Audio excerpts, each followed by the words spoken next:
Through trials and tribulations, you have prevailed. The spirit is unbreakable, never derailed.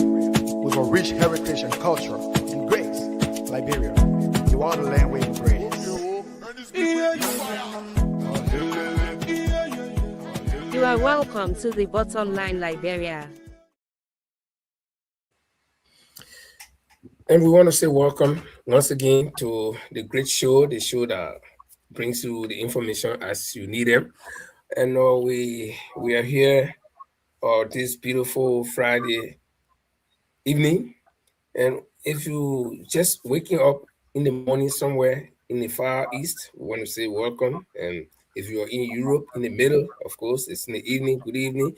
And if you are in the far west, it's late afternoon. We want to say that tonight we're going to be delving into several issues, some of them sad and some very challenging, and the rest of them just, the normal information that we get. So let me say welcome to my colleague, Paul the Lord Triple. For some reason, my spirit is very down a little bit. I don't know why, but again, this is life. But let me say welcome to you, Paul. Well, good evening, Linford, and good evening to our followers. Linford, if your spirit is down for some reason, it's Friday. That's what saying. Say, thank God it's Friday. So give God the glory that you are alive and you are among the living, and you sharing a platform with this guy, the king, the friend of King Charles, who happy to be among the living. So yeah, live for your spirit, man. This is Friday. Yeah. Okay. So yeah, everything is, everything is okay. And thank you for those encouraging words. We are like, I remember Whitney Houston, right? One of her songs, Shoo. She said, if you have friends that can tell you to do the right thing, I'm not saying there's that words though, but if you have friends that can encourage you, bring you up, then you can exhale. You can gain that courage. So I want to say thank you very much. And and I mean, this is Human Nature Sunday. Like this was the sad news, that we'll be talking about is what got me down, because I'm just coming from there. Lost my mom in November, so every time I hear about death, I get a little bit in my mind just run back to that. But notwithstanding, life has to move on. And if you're celebrating your birthday today, we want to say happy birthday to you. Wedding anniversary, of course, we want to say congratulations. And if you are getting married tomorrow, Liberian will get married on Saturday, right? So if you're getting married tomorrow, we want to say welcome to the society. Paul been in that thing for long. Yeah, but Paul, we'll be delving into several issues tonight. You care to tell us some of the things that we'll be talking about, and then we'll start from there and do some other things.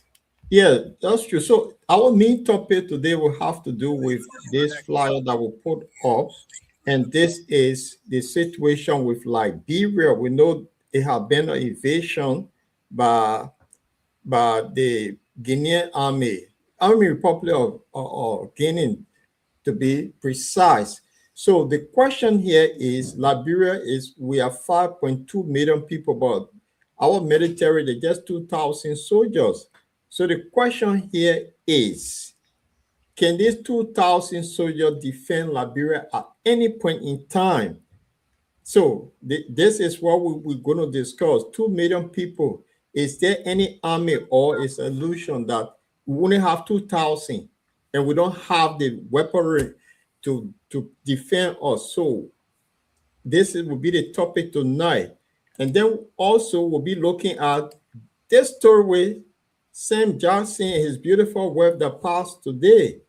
And the question is, she died in a hospital, but then police appeared at Sam Jackson place to arrest him. So the question people having, on what ground now that this woman who had operation last night at Cali Hospital, there are a few hours ago, and then police appeared at Sam Jackson house for arrest.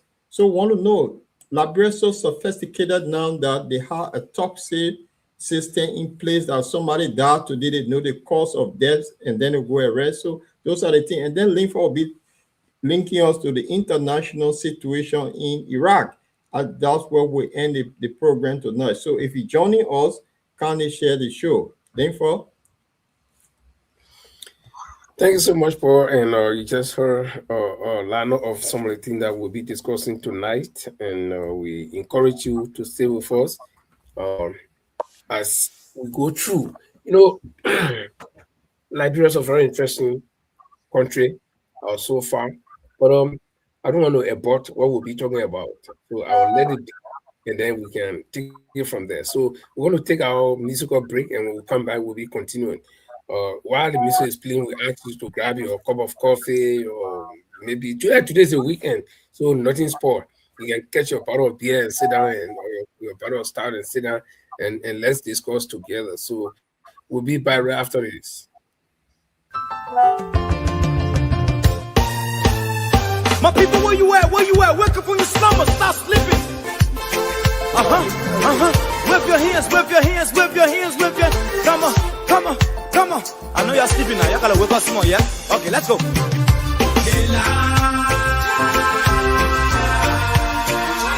people who us, the people lie to us, the government betray us, so much.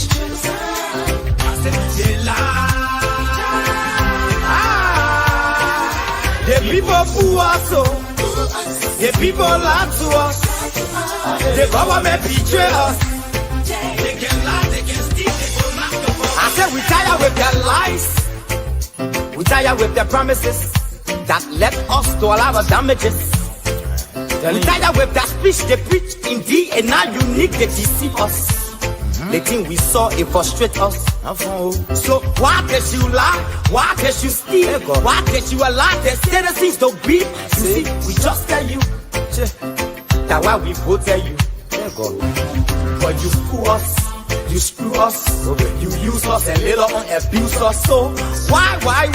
The government should lie. Why? But that's the question that we ask. The people fool us, the people lie to us, the government betray us, so much. I said they lie. The people fool us, the people lie to us, the government betray us.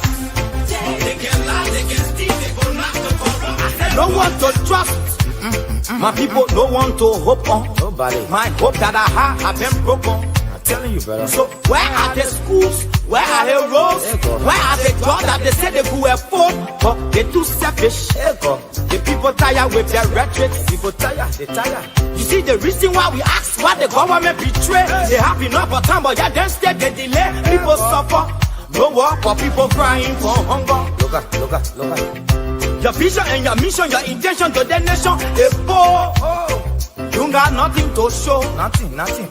So, why? The government should lie. Why? But that's the question that we ask. They lie. The people fool us. The people lie to us. The government betray us. So much. I said they lie. The people fool us, the people lie to us, the government betray us. They can lie, they can steal, they will not corrupt.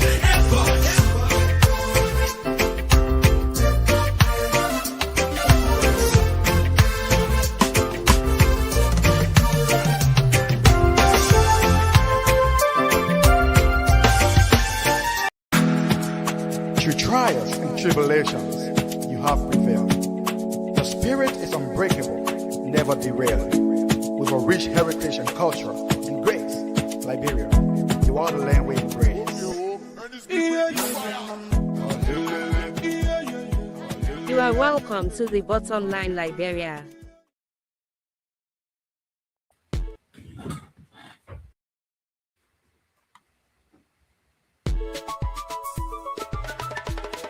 You are watching the review of Liberian newspapers headlines that made news during the week on the Bottomline Liberia. Please join us every Tuesday and Friday at 7 p.m. Liberian time, 8 p.m. UK time, 9 Central European time.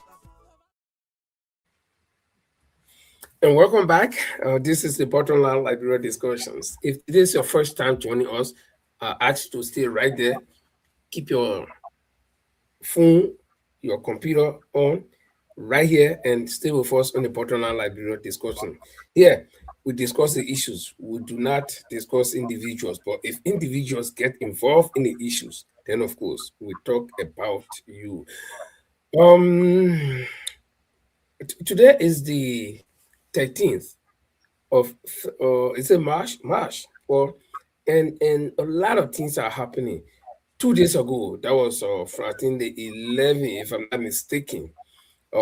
We woke up to the news and saw videos trending online that there were some men wearing uniforms, military uniforms, and they were supposed to be Guinean soldiers, according to the information that we got, and that they have crossing one of Liberia. We have a very long border. We got a long border with 3 countries: Sierra Leone, Guinea, and Ivory Coast. Okay, and then those borders are very porous. Porous, I mean, if you know fishing net, when the women go to fishing, when they put the fishing net under the water, you can think that it's going to take all that water, but by the time they bring it up, all the water will just go. That's how our border is. It's very porous. Anything can pass through.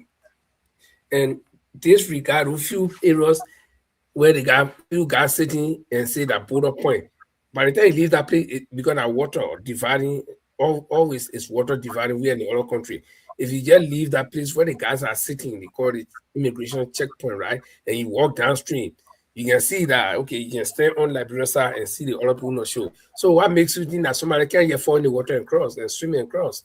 So we got a very, very, very porous border with Sierra Leone, with Guinea, and with the Ivory Coast. And nobody can deny this. And we've seen the effect of it. But like I was saying, the story goes that these people, they were supposed to be Guinean soldiers that crossed into Liberia. And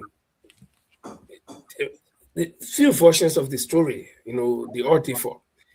So I don't know, Paul, if you heard about this and what have you gathered so much? Because that's a main topic that will drive us to what you were talking about, our national army. So I just want to start it that way. No, but the facts are being presented. They entered Liberia, they hosted the Guinean flag. So that's invasion. It's the fact that they went there. This happened sometime last year again. They went into Lofa County, but the government took it lightly. Remember when Steve Zako was immigration boss, seemed nothing happened. The same, after that, the government got vehicle from the Guineans junta group. That was the warning sign they gave. This time around, they came back and they put their flag up. So that's the invader Liberia. No matter how we want to Chicago, it's happening. So that invasion, diplomatically, we heard that young people stood their ground, the people went across. The next day again, they had somebody shooting across the border and a Liberian got hit. So it happened, that's the fact. But the topic here tonight, because everyone is talking about the invasion that happened, the government is having diplomatic relations with all of things, ECOWAS have not got involved. We know that's happening. But the question here is, Liberia, we are 5.2 million people, and we only have 2,000 military officers. So all of this 2,000, and we are 5.2 million people, is the army we have. Can they protect us? We don't have the sophistication in Liberia. Armed Forces Day happened last month. We saw February 11th. We saw the display of our military might that we have compared to that of Guinea, which is far sophisticated than Liberia. and we only have 2,000 military personnel, combat people, 2,000. Can they defend Liberia? Will this thing happen again? Because the fact is that Guinea put flare up. They will come again. Something they have seen, they will come back again. So the question here now, with our military being able to defend our country, instead of you going there to just shout, yeah.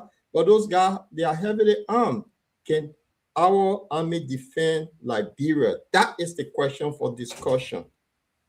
Okay. Thank you so much, Paul, for laying the groundwork. But talking about our military, I'd like to lay or look at some historical context, and then from there we can start. The reason I love history is that okay, let's work on a few people first. Yvette Cephas, Patrice, it's Precious Tour, and also somebody here, Darius J. Peters. I want to say welcome to all of you. This is the Bottomline Liberia discussions, and of course, I'm falling in trouble here. Chadera Brancho, please watch here and say, I guess she said, "Oh, you're not seeing me here," and see all of you, and a couple of people on my page too. But to go there, I have to go open Facebook and do it all at once. But I want to say welcome to all of you. But like I was saying, I love history for one reason. History will teach us, will remind us about the past. It will guide us through the present, and then it will teach us about the future. So prior to the war, we used to have what we call a long time ago, it was the Liberia Frontier Force, the LFF. Then they changed it to the Armed Forces of Liberia. And that's why they got the Armed Forces Day. And we have seen Liberian, our army is very ceremonious. They are like these guys, well-dressed. Liberian army is one of the well-dressed army. When it comes to drilling, they drill well. They do everything because of that American style training and whatever. But this army we have depended on it from the time some of our born. We need to see that 1989, December 24, a group of people with single barrel were able to infiltrate and cross and get into Liberia and fought this army that we were depending on and seize all of the equipment they had, and they managed to even overthrow the government in a way that the president had to die. That's one piece of history that Liberia should have learned from. That right after the war, they should have built a strong army. Now, why do you think countries like Iran can withstand America and Israel today? Because they live by example. They saw what has been happening to them. From 1953, they changed their government. Then they put somebody there, and that person, they took in and removed the person, and since then, they've been having problems with people. So they said, well, here, people say, God will never, if God could say, if God could help anybody, anything called prayer could help, Israel will not be struggling to look for bomb to throw it to Iran. No. All the injured will just come with bow and arrow, the injured the got shield, and then by this time we're talking, nobody Iran again. But yet then they're struggling, and I see people on Facebook, hey God, please, that you will remind God to help the chosen people. Yeah. But so we sat down after 1980, or 1990, we sat down so apparently we were praying for the war to finish. The war finished, everything finished. We now forget about army. Okay, and the biggest thing we can say, oh no more war coming. And all we thinking about when we say no war coming, that civil war. And this is how limited Liberian people can think. Oh, nobody can bring war again. We sat down, like Paul just said. Last year, the Guineans tried here. They had to know on what ground the Liberian government had to give them some vehicles. And then they came back. The Liberian government vehicles. Yeah, and this time they came back, not only to cross, but they crossed the first time. The citizens resisted, they went back. Then the second time they crossed and brought a flag and planted a pole and hosted the flag. Amen. God, for God's sake, even if, let's forget about country, but your neighbor over there, then your neighbor take someone flower and can't plant and can't dig ground in your own yard, open your fence and can't dig your yard and plant a flower. What does that tell you? Those of us that got password land in Liberia, you see somebody get coming and put a cornerstone on your land. What does you will fight? Even if it's not physical fight, but you will do something. You can root that thing up. So when this thing happened, there was a video that I had yesterday. I don't know whether we can play some of those videos where I saw the citizens or armed people that do not even have razor blade. They were the ones standing and you know, and I saw some of the children, they were as young as 15 years old, if I'm not mistaken. They were the ones resisting those people, Paul. So, yeah, but Linford, everybody's seen it. Everybody's seen what has happened. They claim they just a hero. But the fact that is remaining now, it can Guinea appear again tomorrow. That now we plenty our flag, we took it down, we're gone. But now we're coming with force. What do you do? Those kids that went over there, they're not people that you depending on to defend your country. This is the fear of it. Yeah, but Paul, the terrible thing that I saw that anybody, you know, let me tell you, there's certain way you can do, even if you're not strong, Paul. But your friend may come to you and start to, you know, how can talk in Liberian English, right? We say the man blow it out on you. The way you will stand up, your friend may point your finger or, you know, lifting his chest, then he's standing like one wet chicken. Whether that man strong or not, you will take advantage. This is the situation. They got strong. Yeah. You don't have it. So the man open it back when, remember during the door era, we had the thing called 50 caliber. Yeah. The guy come with it and open it, you get single barrel gun. What do you do? He'll definitely murder you. So we don't have it now. The thing to make the discussion, every year, the question here is, there is huge money that goes into national defense. Look at the Liberian budget every year. Now, remember too, Ellen dissolved the military after the Civil War. What happened? Liberia had the most money coming in internationally. They didn't build an army. You see what I'm driving at? Rwanda had a better civil war, but after their civil war, what Rwanda did after the unification of the Houthis and the how they call it, the other group, the Tutsi. The Tutsi, they built their army. Today, Rwanda is in war with Congo. Rwanda is small in population, but they are so sophisticated that the Congolese cannot beat them. So Liberia, think on this, that army was dissolved. You put money every time into the budget for defense. So Guinea now show us that we don't have the military to defend us. So where that money been going? This is the disgraceful part about the thing, you know, the part that really got me yesterday sick was after the children have fought hard and you know resisted the army people who have gone and they went. Some people even got shot. Then we saw the red tag, they you know, funny looking guy who can they call themselves PSU, sending there with small AK with one magazine, with AK with one little tiny magazine. That magazine maybe not even full. I was so mad. No, see, let me tell you, the war that came in Liberia at the battlefront all the time, we were always operating at the battlefront. Okay, so I know what war is. Imagine that these people crossed the came to your country, and then almost 24 hours later, then you send PSU with a gangue tailor. Dakwana will chase Oka long time. There will be while the diplomatic part is going on. Something will be happening. The place where they came from. You remember when Taylor told Momo, if you allow people to train in Sierra Leone, when they can, I will chase them to where they came from. Okay? But Linford, me and you been around for a while. Ima honor Do government. Sierra Leone did something. Shaka Stevens and Do got into a serious clash, and Do won Shaka Stevens. I think one of the military were killed at the border area. And though decided you're going to take decisive action against Sierra Leone.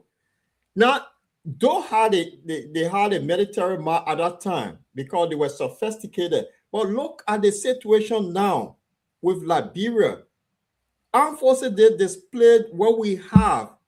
That just somebody sitting down behind pickup. And look, if you watch the inauguration ceremony of the Guinean president, those guys decided to display what they have. So if they're taking advantage on Liberia, but they have the capability we don't have. So the question here now that we need to question our government. You pass a budget every docking year that for security, that's where the most money go into defense. The defense budget is higher than anyone, security in Liberia. But how come you still using AK-47 or M16, how they call it, M16 gun? But the other people, so have you recruited people? Have you bought enough weapons to protect your people? No. So the interesting thing now, that is where we need to question the government. We get a lot of youth in Liberia that are doing absolutely nothing. They become Zokos. You have a bunch of them, Ryan pimping, young men. Why can't you have these young people in the military to ease the situation? Because you put most money into defense. Now, look what happened. You were able to buy yellow machines. You're able to buy yellow machines.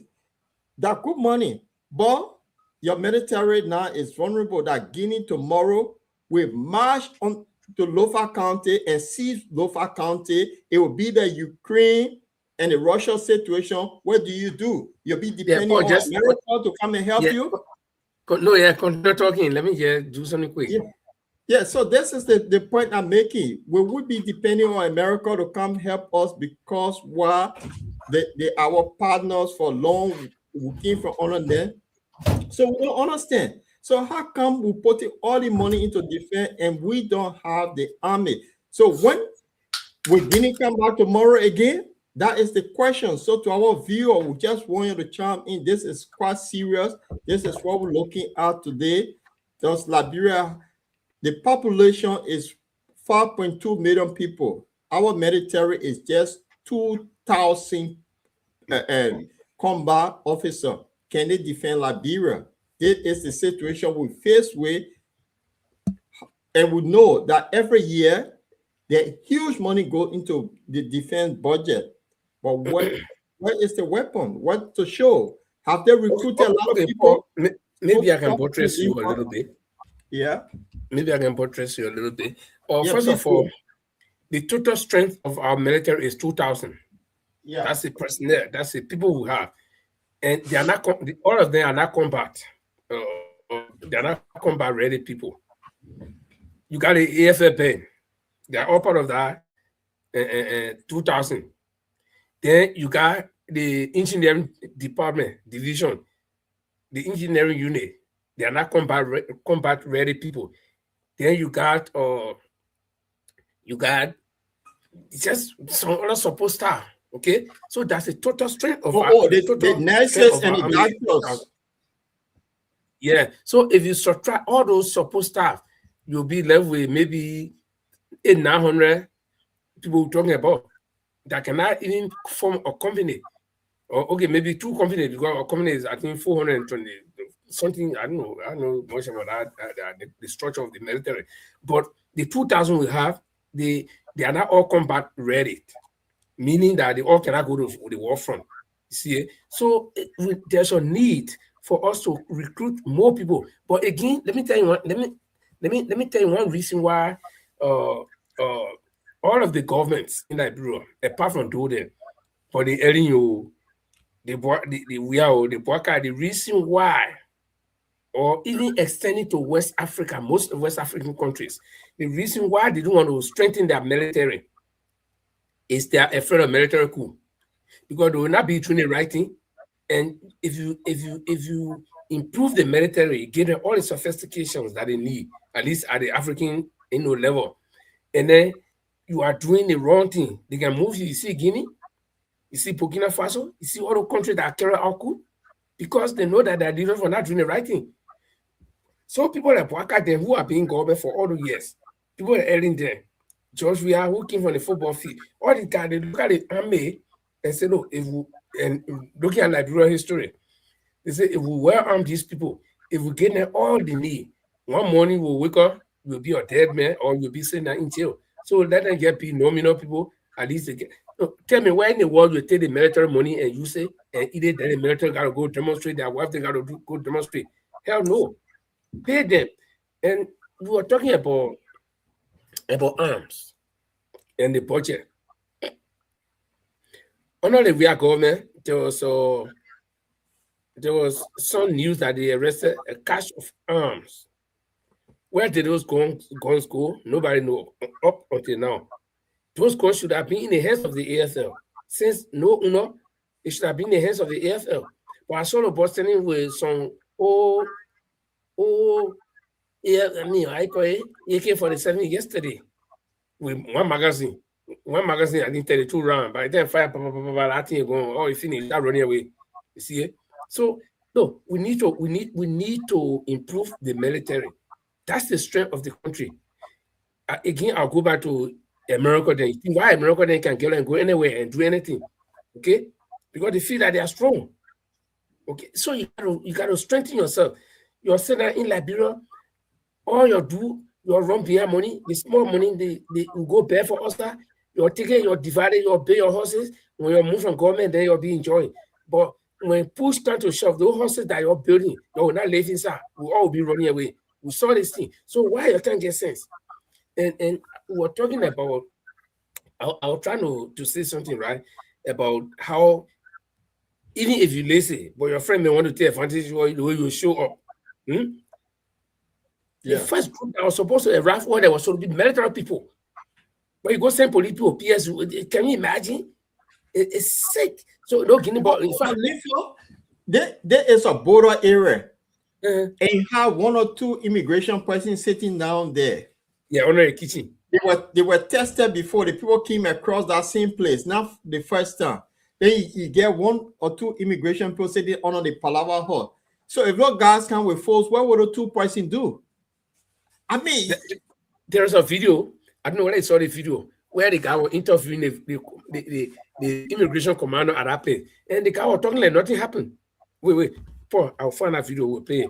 So yeah, so I listened to him. I watched it. The thing is online. People been following. And the guy is talking like nothing happened. Nothing happened here. It's the Liberian thing. Nothing happened here. It's the Liberian thing. Oh, that thing gonna happen. It's the Liberian thing. The fact is that this person came into your country and put their flag up. There's a reason behind it. The president is aware. The government of Guinea is aware. There's something over there that the Guineans want. They won't just come put their flag out. No, think on it. How on earth I will enter your house and then take my suitcase into one of your room? Say, because I'm big in power, I can do anything to you. That's what the Guineans did. They will come back again. That's something they saw on our land. Look, it's taboo. The taboo side of Maryland, we all know history to that part was part of Maryland, right? If Liberia is sophisticated, one day we'll have an army that say, oh, we want taboo back. We'll go seize. So it could be similar thing with Guinea. Guinea profit, that particular place is for them. So no matter what we do, they're going to come back. But now there's diplomatic relationship. The people are talking, ECOWAS involved, Mana River Union, everybody involved. But with Guinea, listen to them. So how long will they think drag on? Isn't it time that we start preparing ourselves now? My brother, let me tell you something. The government of Guinea know that there is Mana River Union and Liberia is a member. The government of Guinea know that there is ECOWAS and Liberia is a member. Yeah. The government of Guinea know that there is AU and Liberia is a member. The government of Guinea know that the Liberia get ambassador in Guinea and Guinea get ambassador in Liberia. The government know all of that. They left all of that diplomatic thing and they crossed into your country and planted flag. Bullshit. Sorry for the language. That was outside in Kange or even the late too. Those guys will make sure that they follow you. Where you came from, you cross out, you go. By this time, we'll be talking different thing. While the diplomatic thing going on, the military thing, because they want to do that military thing, or that diplomatic thing. So while the diplomatic thing going on in Conakry or in Montreal, the military garden too, they settling their own on the other side. Because the people, that truly thought they will come back in. And this time when they come back, and who knows, yesterday when I saw that thing, I started thinking several ways. They think we all looking, it could not even be the Guinea military. It could not be the Guinea government. It could be some group of guys who want to do something and they use in that territory. And of course, they can be connected with Guinea. We saw Lord. Lord came from Guinea. We saw the Ulimoke group. Okay, they were connected to Guinea. And we got a lot of Mandingo people from Guinea in Liberia. And of late, we have been hearing that there is a building somewhere in Ghana's Way where unknown people are occupied. No, the government is so complacent. You got people occupying a building in your country. You don't know these people. People do not know their citizens. And they've been talking about it all the time. Nobody can go there. Yeah? People living free life. Nobody know what they got inside there. And you got people crossing into your border. The people teasing you. They jabbing. And remember that we got people from Guinea in Liberia. They can send information. Nowadays, nobody need to cross the border to go send information. We can just take a cell phone call and say, no, listen, we know the people, we know that military strength. Right now, the government two people send them to the immigration checkpoint. Or, in fact, before troops can start coming from Montreal to come all the way to that place, they say, we know how many people come in. That there are 2 trucks. So you'll bring 5 trucks to the border there. And no, it's very dangerous. It's very, very, very, very cataclysmic. It's very, I don't know what kind of word to use. It's very dangerous. But Linford, let me ask something the way you were speaking, something came to my mind. You know, it was a few weeks ago, they had a fuller paramilitary group that were training. Yeah. Nobody know who's sponsoring them. You get the point I'm making? No one knows who's sponsoring these people. Now, on the other side, you have the junta, because the Guinean government may be democratic now, but they stay military government. I see. They also have link with the guys in the Sahel nation. Now, remember too that America have been poking their finger in Russia's eye. Could there be the influence of Russia to destabilize Liberia through Guinea? It's just a thought. Are we not mindful here because the way we are going? Everything is on the board. Everything is on the board for a like spread the card on the board. Everything is there for us to analyze, for us to look at, for us to research. But again, our government or our people, the pathetic thing about it is that by this time, in a very serious security minded country, look at America sitting down way across the ocean, but they can feel danger way in the Middle East. They say the other country in the Middle East, they are dangerous to us. You way on the other side. So you gotta be security minded. And our people, look at the lawmakers when they should be pressing on the national government, because they are the lawmakers, pressing on the national government and say, no, listen, we need to look into this situation. Yesterday, what they were doing, they were fighting in the house, they were throwing blow, you see, on serious people. But now the 3 branches of government should be meeting to carry a position statement to ECOWAS. Not even Monroe, because one Monroe, a member country did this thing. You should be going to a higher group, which is ECOWAS, and then financial AU. But for me, if I were president, or if our defense minister, I think the president will dismiss me. If our defense minister, I would dispatch a group there, and that group will go with real force and even cross and go to Guinea too and say we'll keep a flare or two. We want to see what you're gonna do. But you don't have the Linford, this is the point. You don't have the ammunition to do it. So we remember just a few months ago, the government came up with the budget, said that they can now raise the money up to $1.2 billion. So there's sufficient money. So why now buy a lot of military hardware, getting young people trained, and recruit a lot of young people in Liberia that are doing absolutely nothing?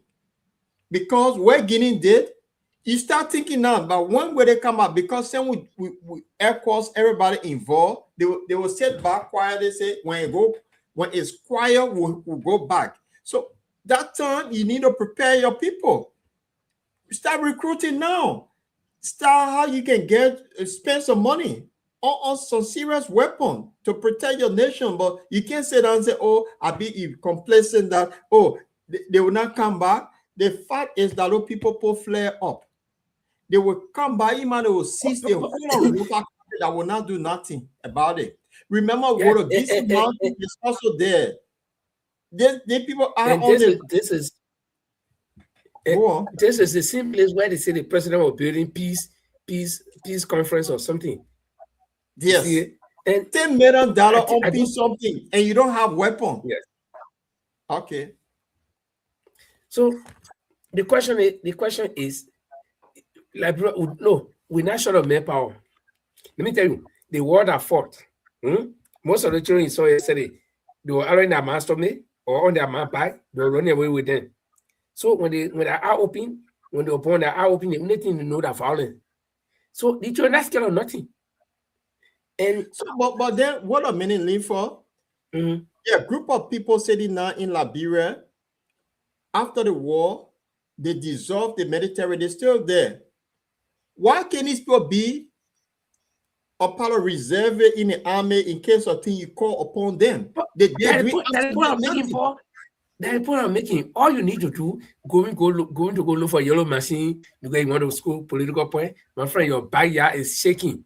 You are not stable, your backyard is not stable. Then you go look for a yellow machine to come do development where you want to get political relevance. No, security is number one. I was just telling you, America can sit and win in West and then be afraid of somebody in the East. You got to be smart. You got to build. No, that's what I'm telling you. After the Iranian war, after the Iranian war, they will add Iran to one of the most powerful countries in the world. Iran is going to be, whether I defeat them or not, but it will be added. I'm telling you, living true. You got to prepare in time of war. I mean, in time of peace, you prepare for war. You don't got to wait, let the war start. Right now, I think they'll start recruiting people. So if you recruit the people, they put in recruiting.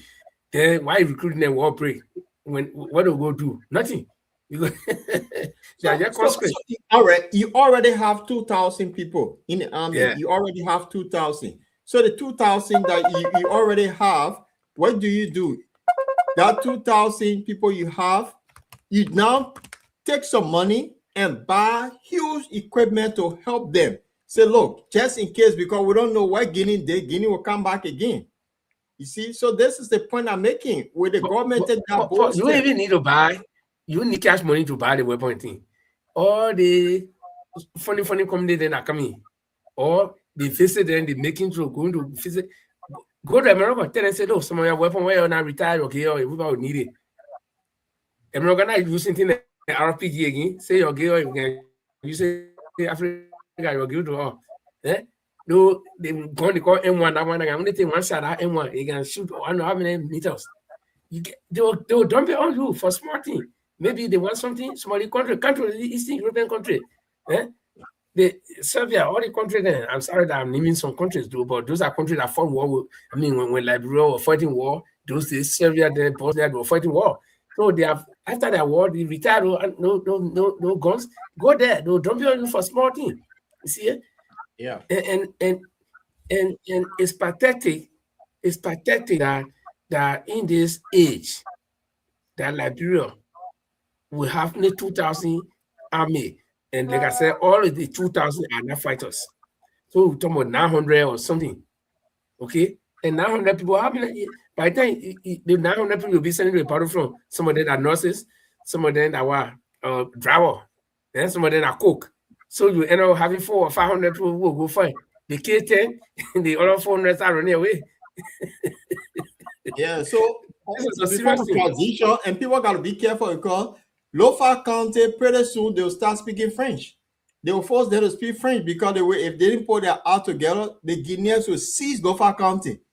But wait, the way they're starting the president who now? So you think the president they're starting now? So that Wodogisi Mountain, they are on the Wodogisi Mountain. They will seize that place if people not careful. Because but the question I'm asking you for, the way they're starting with the president Unhuna, so you think the president will be serious to strengthen the army? Yeah, he might be here because he just built a $10 million how they call it security center in 4 years. So that $10 million security center he built in 4 years, that money could have gone buying some ammunition to protect 4 years. So maybe now, since we have a budget of 1.2 billion, they can take money from there now to say, look, they think we should do something. Let's put some serious ammunition here to stop Guinea from seizing Lofa County, because that Lofa County, the Guinean won. So if we go to sleep on day, one morning we wake up, Lofa County will be gone. And all our Lofian and brothers and sisters, they will be forced to speak French.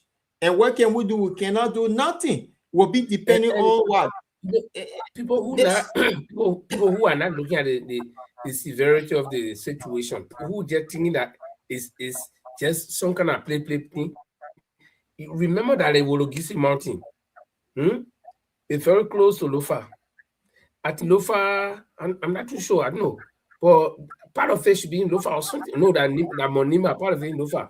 So it could be that these people after something, there is something serious to look at. So, but people should not take it for granted, because it might just be too late. When the people have come and taken some part of Lofa, then we start struggling. Then AU there, AU come, ECOWAS can say, okay, but the way they did now, let Guinea just take it now, my friend, it will be late.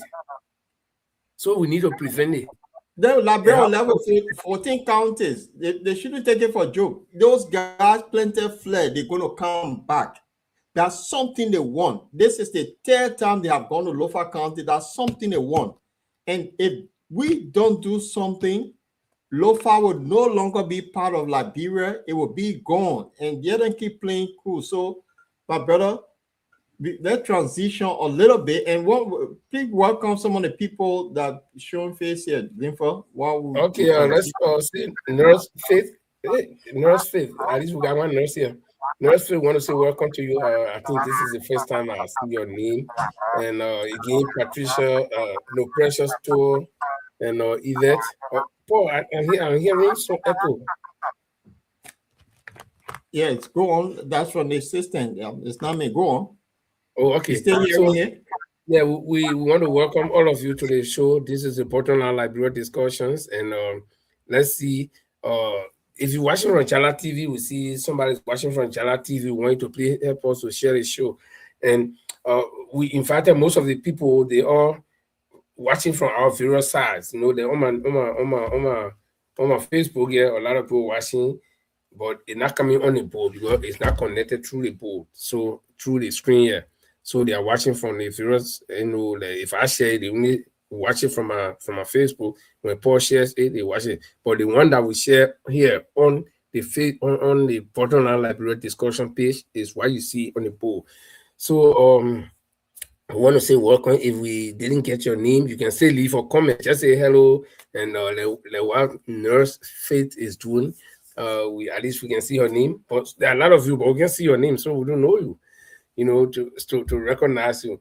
But we're going to take a quick break, and then when we come back, we'll be transitioning to something else.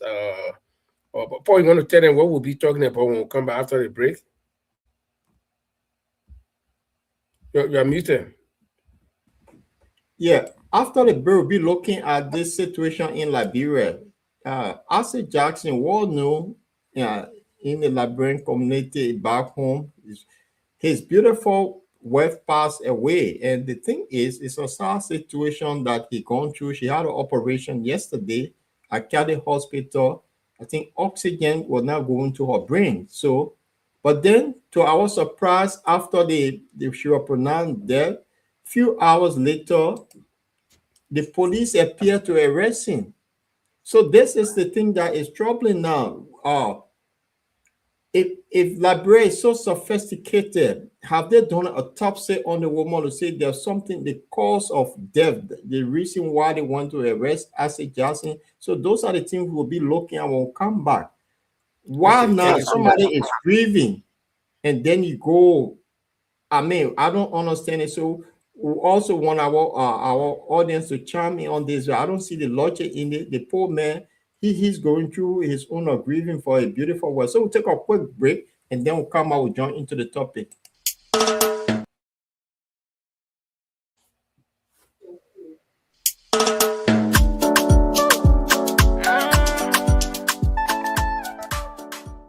In a world drowning in noise, where sound bites replace substance, there's a voice cutting through the chaos.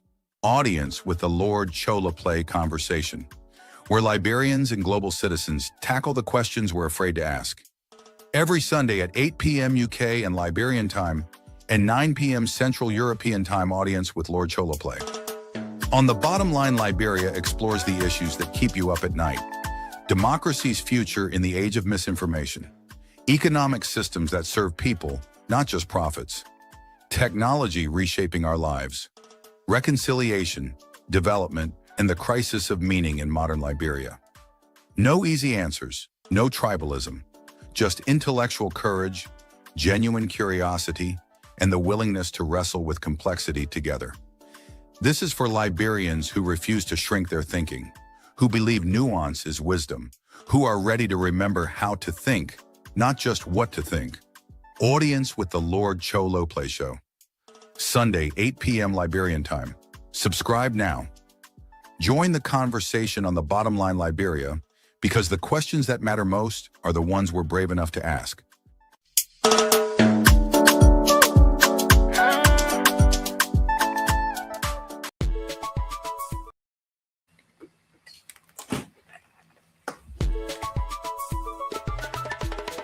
You are watching the review of Liberian newspapers' headlines that made news during the week on the Bottomline Liberia. Please join us every Tuesday and Friday at 7 p.m. Liberian time, 8 p.m. UK time, 9 Central European time. Okay, the time from my end is exactly 10 o'clock Central European time, and I guess it's 9 o'clock from Paul's end.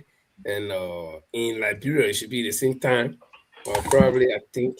And so we want to say welcome to the Bottomline Liberia once again. This is a program that brings you the information as they unfold. My name is Linford Goa. I'm here in Norway, and Paul the Lord Chokley is there in the United Kingdom, London to be specific. And so, Paul, you were talking about these sad incidents that occurred in Liberia. Acid Jackson, not Acid Jackson. Sam Jackson. Sam Jackson, as we know, is not new to the Liberian political arena. These are some of the remaining survivors of the progressives, the likes of Paco Matthew, and the rest of the guys. Some of them are there, but Acid Jackson is around. Sam Jackson. Sorry, and he's been very active from Ellen Johnsontown, Georgetown, and even up to now. The only thing that we have not seen him do is to support his government. But, he's been active in opposition and doing all of the little stuff, that all Liberians do when it comes to politics. Jumping from here, there, talking from here, there, and whatever. But sadly enough, he lost his very young wife. And I think as far as I can remember from Sam Jackson, he's always boastful of his wife. He always tell the people he can take picture. Oh man, you know how to get under people's skin, right? He would take picture with a young wife, maybe they sit now eating or doing something. And then you post something and people will go under a post and insulting and say all kinds of things about him. And look at the picture. When the people see the kind of picture, oh man, why you get your woman, blah, blah, blah. And from all indication, if you were to ask anybody, this couple, who would die first? People will say, oh, and the Saint, why Acid Jackson need to tell no more? Say that Saint Jackson, where this and that, but sadly, he lost his wife. And is that no parent should be able to bury their child, when this kind of thing happened. But the saddest part of it is that while the man is still grieving, police appeared at his house to arrest him. And again, the question is, why are the police arresting him? Because the woman died at the hospital, right?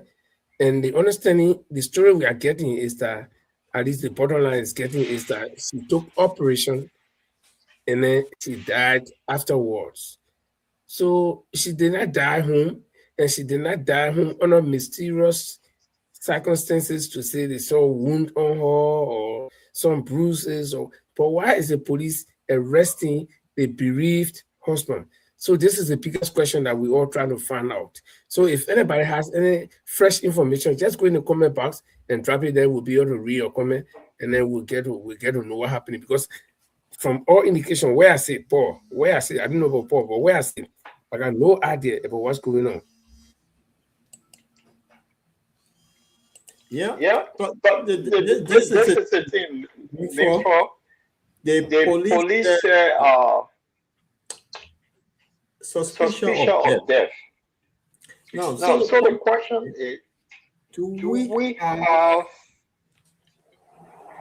the coroner in Liberia that when somebody died, less than few hours to carry out their autopsy to come out and say, okay, this person passed?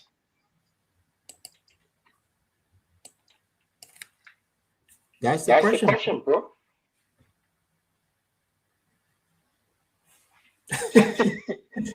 It's just the guy is grieving.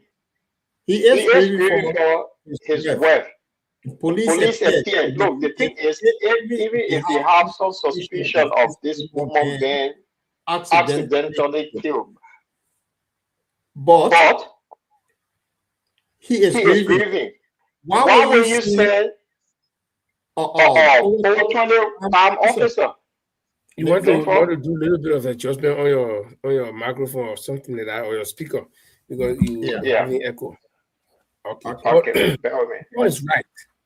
You know, I don't know. I don't know how and when did the police become so sophisticated in Liberia that somebody will get died today, and all of a sudden they got the information or they got tip off that will make them suspicious. Now, the reason I'm asking this question is we have had several deaths in Liberia, several mysterious killings in Liberia that the police forever and ever have gone to do investigation. We have not had any result. Number one, my own friend and brother and workmate, brother, live in the same room. If I slept on the same bed when we were young boys working, about 10 years ago, the man was killed at his own house. Up to today, police are not found the killers. Nobody knows what happened. They say the man who Hawaii built living here, that the house, the man when he climbed over the banister and fall down.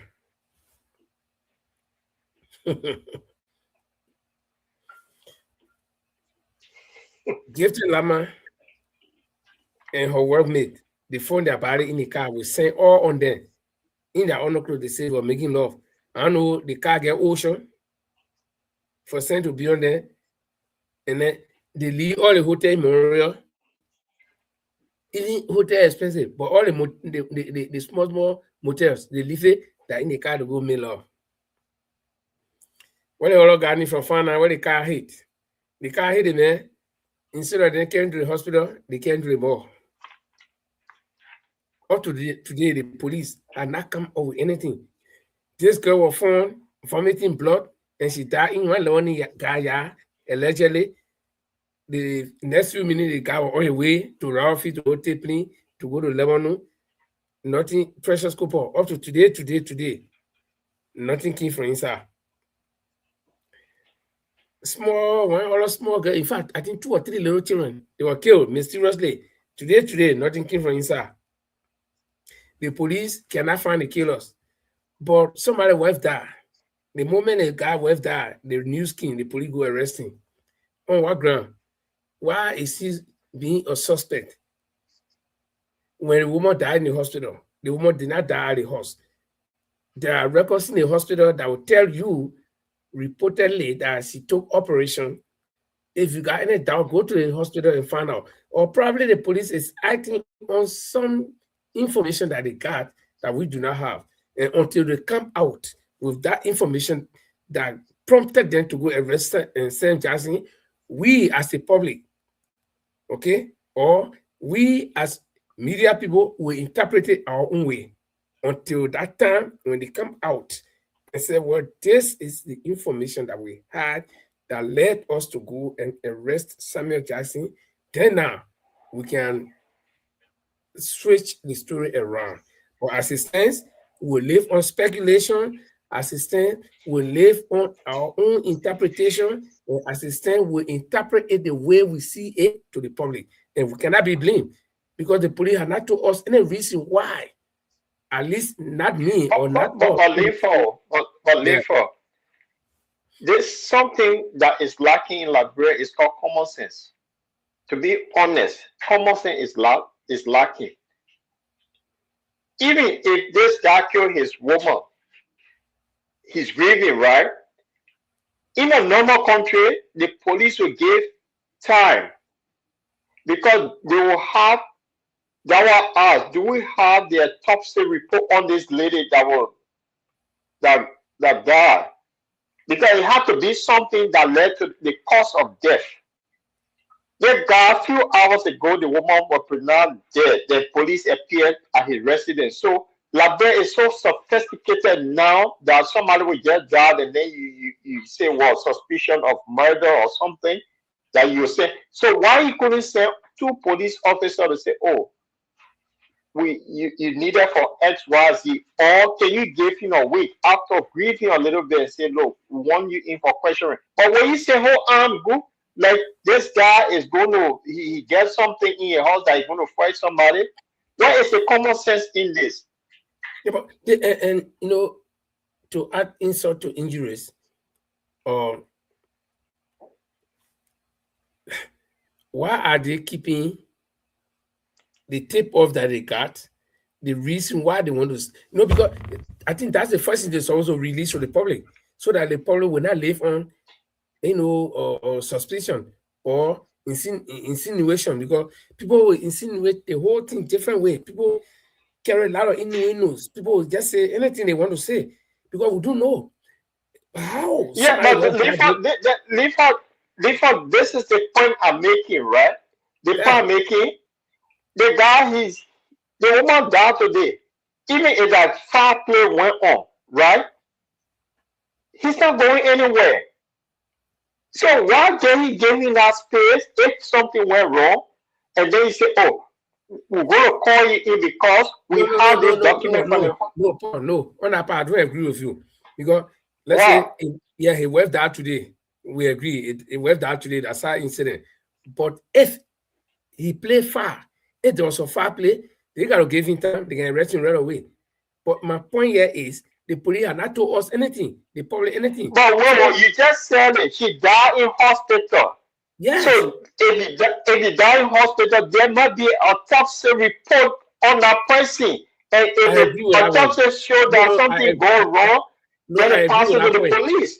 I agree with that point. Why I disagree with you? You were trying to say that, the guy, you were trying to be sentimental. The guy, well, died today, so he can know whether he was died today. If there is, but we have seen it. We have seen it over and over. Okay, go ahead. We have seen it over and over in Norway, in the UK, and in other places. Even the person died at home, police will come and see. They will not send armed people. They will come and have a war with the family. They will make their report and go. When everything quiet, then the police will say, now, based on our investigation, we want you to come in for questioning. That is common sense, Linford. So the way they're doing it, because Samuel Jackson have been critical of the government. So we can look at it and say, oh, because he's been critical, so the government want to hold you on something. Because they have not applied common sense in this. And that's the point I'm trying to make. Where is the common sense? This guy is grieving. Yeah, and this is exactly what I said before, that since the police had not told the public any reason why they should go arrest the widow of this lady that died, the public will interpret it in the meantime. We interpret it the way we see it. We carry on all of the the insinuations. We add and subtract. We say, and the government cannot hold responsible. Why? Because they have not told us. See, all of us, we are human beings. The male wife died. So everybody will tend to, naturally as humans, will tend to sympathize with him. But if there is any reason to establish any facts that there was a foul play on the woman caused by him, then now the public can start to distance themselves from him and say, oh no, that sort of thing. But you have not told us anything. The man with that blue, you go arrest him. And the woman died in the hospital. This is the thing. If the woman had died at home, they was okay. Maybe two of you in the hall and the person died, you are a person of interest, we can take you for questioning. Francis, welcome. You policeman. You old policeman before. Sorry that I put you on the spot. I know with your former profession. Well, as a policeman, you are always a policeman.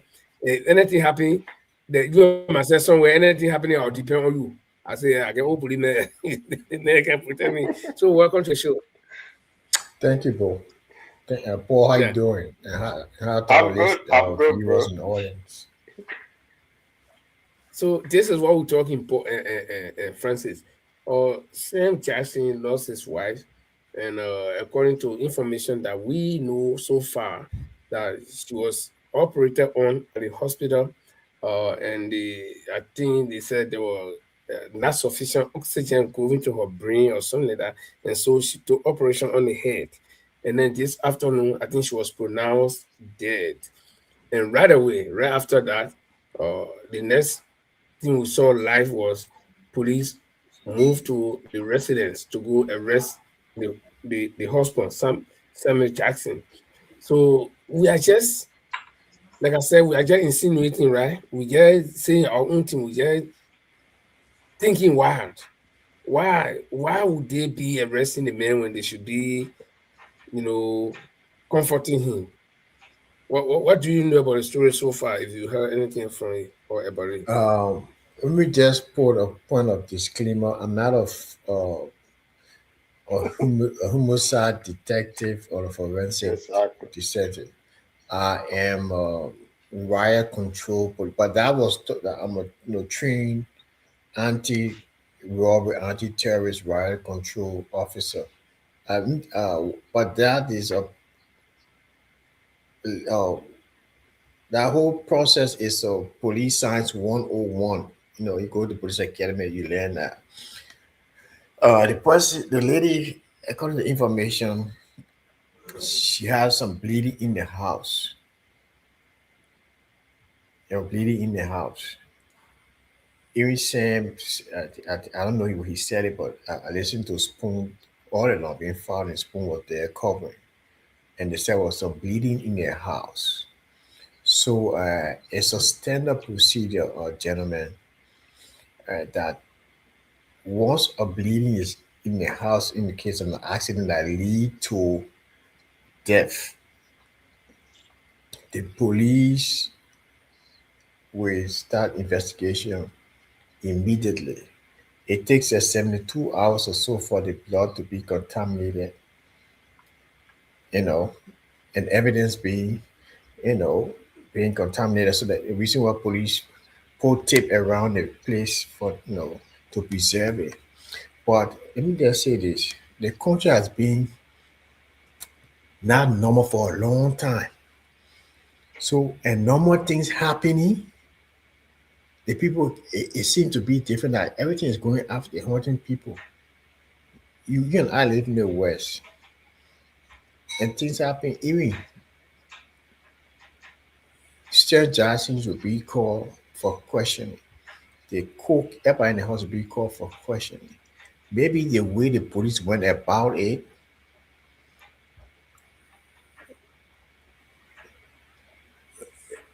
I mean, come on, man. People said it. So I told the police, I mean, people wonder. Maybe the way the police went about it with armed men outside the gate, I mean, it's kind of wrong, you know. I mean, the man did not resist arrest and nothing of the kind. He did not have anybody, in the fence or people that were there protesting. The police are going in with the homicide team and do the work. Whatever it is, but by it's a standard procedure. I'd just like to say that, yeah. So Thank you, Francis, But and let me just say welcome to the something show. quickly. There's a case going on in the States. This lady got missing while her daughter was on a talk show. In America, I think they gave her, I think, $5 million award. It was in which state? It was in Arizona, something like that. A big, yeah. The lady was on a talk show, but after she got from her program, the police called in for a question because the mother is still missing. So do you think that standard police procedure? Just to let you guys know.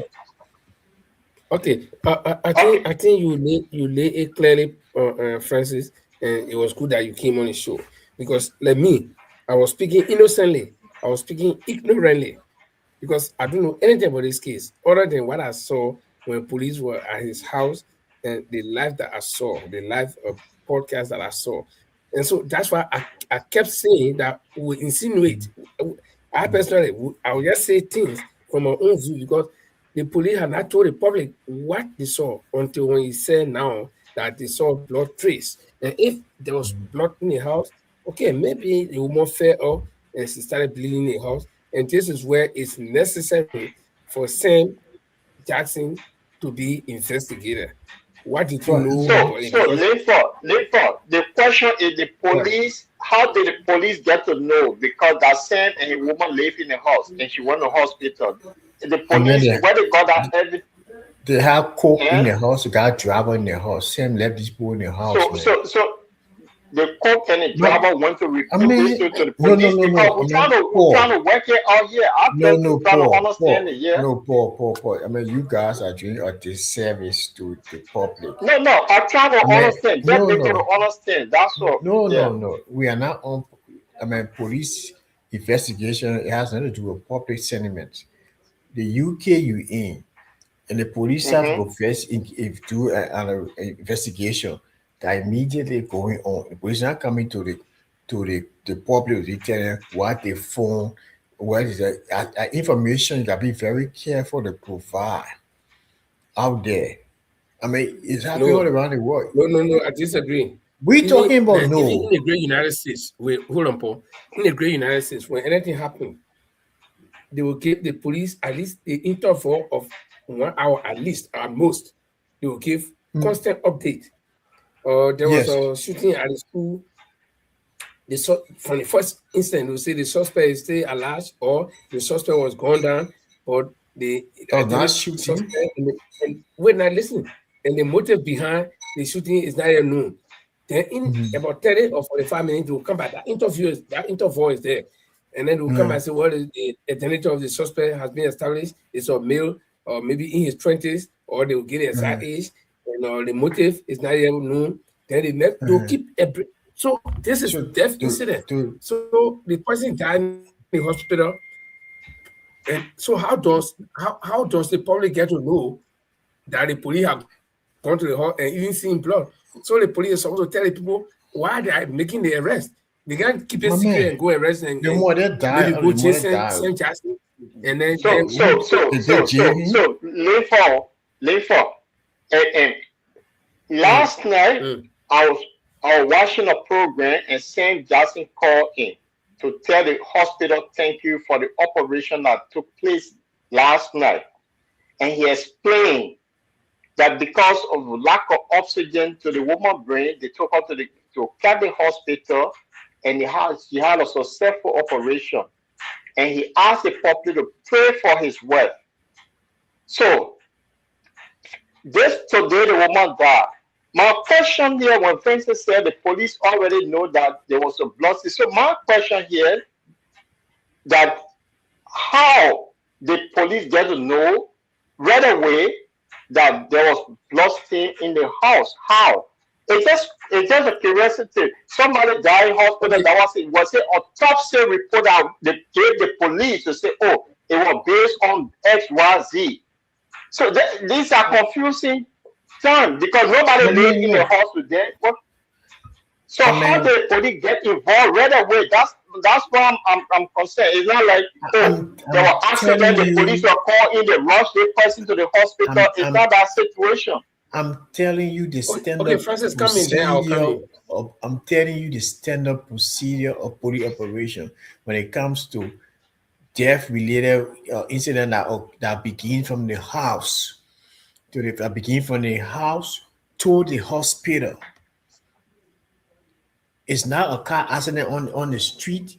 Then you take it to the hospital. What anything that happened in the home that has to do with the home, investigation is carried out within the home. That's a standard police operation. But what with the video Sam Jackson said put out, there was no investigation carried out in the home. He only saw the people. Yeah, that's what I'm saying. Okay, they're confused here. Let me bring in this factor, because where it stands, I see all the questions that people are posting. How did the police get to know? One person posting that stuff. Him in the house. Yeah, one person posting. You know, now if you go online, you see a lot of posts. But the question I'm asking here is, did the hospital confirm that this woman was bleeding when they got to the hospital? Because this is where the police investigation will lead to. Because if it is true that there was blood stream in the house, then the patient was taken to the hospital. That means the patient started bleeding from the house. And so the hospital must have seen that blood when the woman arrived at the hospital. You see the point I'm making? So then the police can have all suspicions to believe that this woman, something actually did happen at the house before she started bleeding and they took her at the hospital. And Francis, I know exactly where you're talking from, because, from the police standpoint, last May, soon to be 1 year, last May 34th to be exact, my neighbor died. The guy living downstairs under my house. The guy died. And this is a guy that will not, every time I tell the guy, hello, he not spoke to me. The guy living in the house for more than 4 months. Only my wife, he could speak to. I came from out, we all in the car, we got and normally we'll pull the children and they take a side of the house to clean the stuff. Then my wife said, but look at it, neighbor laying down. I said, well, I don't understand where you always say to smoke. The guy was there. When I called the police came. I was the prime, suspect that I was asking, when last did you see this car? I told him, I said, I left him here, we were on the beach. We came from the beach, we saw about it. Okay? How often do you I answer a lot of questions, so I know what you're talking about. Okay? Because this, like you said, this guy was not hit by a car. The guy did not die in the forest. The guy died right at the house, right on the step. You see, and I was the first to see him. You see? So even if I had not called the police, I think when and the police came and discovered him, I know they were going to ask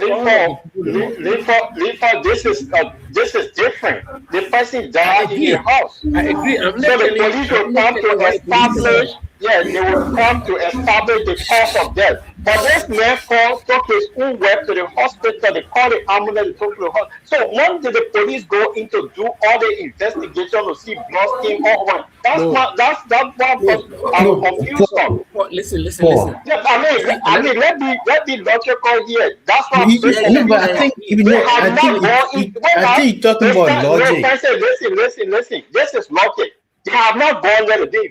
And Francis said, "Oh, the man get." How do you know? So, how do you know the police did not go to the house? He said it while you were live on his own thing that the police came to arrest him. For what? That's a lie. That's the question everyone. That's the question everyone asking. Okay, you watch. So what time the police started the investigation? That's what we want to know. What time it started? No, Paul. I would disagree with you. No. You can disagree with me, but the question I'm asking here, if you say the police started the investigation from the house to the hospital, they have not entered this guy's house, but they started investigation. How do they know that blood stain was on the floor? Let be logical. Did the hospital give forensic evidence to the police? I'm asking. Investigation has nothing to do with your logic. Francis, let me get asked, Paul. Did you follow the question that I asked? Because at this point, let's say St. Jackson took the phone and called the ambulance, right? My wife say, you come for my wife. Okay. At that point, nobody there. Even if the driver there, by that time the police had that question, no policeman, nobody knows about it. St. Jackson, maybe the people in the house and the hospital will be involved now. So St. Jackson will call the hospital. I mean the ambulance will come and take a woman to the hospital. How many people involved right there? The ambulance people, St. Jackson, and the woman and the hospital. So my question is, when the woman arrived at the hospital, did the hospital notice that this woman has been bleeding? And I know this is where the police investigation will start from. If the hospital confirms that this woman was indeed bleeding when they got to the hospital, then now the question the police will be asking is, who all were in the house? Sam, your wife was bleeding when you took her to the hospital. What happened? What led to the bleeding? You see it? So we can't just say because he the one calling ambulance. No. You see, Linford, this is a point I'm making to you and Francis. When somebody is bleeding, they go to the hospital and they had an operation in the hospital.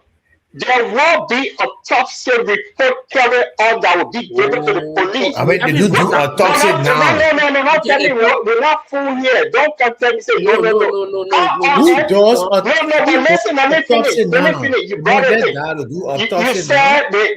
You said if the person was bleeding, if they were bleeding from the ambulance to the hospital, was it the hospital that called the police to say, no, we have something here? So Francis said the woman started bleeding from her house. So my question, how did the police get involved in that process? Did the hospital pass the information to the police that the woman was bleeding from the house? And how did they know that blood? So that I'm asking, so like that, it's so sophisticated now that they will be able, you can say to your officer, the blood stain. No, but I'll be honest, the blood stain, you have not entered the person's house. So like, bro, don't lie. You have not entered the man's house, and then you said the police said there were blood stain. Where you got a blood stain from? You said that the court. Paul, I mean, the both of you are not getting it. I'm very confused with you. Yeah, but I'm not getting the logic here. We need to drop all sentiments and police. No, it's not sentiment. Just a question. It's a procedure. This is what Francis said. The police have not gone in the house to do any sampling. But he said there was blood stain in the house. So my question is, so police can say that, because the doctor called. I mean, I don't understand that. I don't get it. I'll post a number for you to call. Faith, I'll post a number for you to call.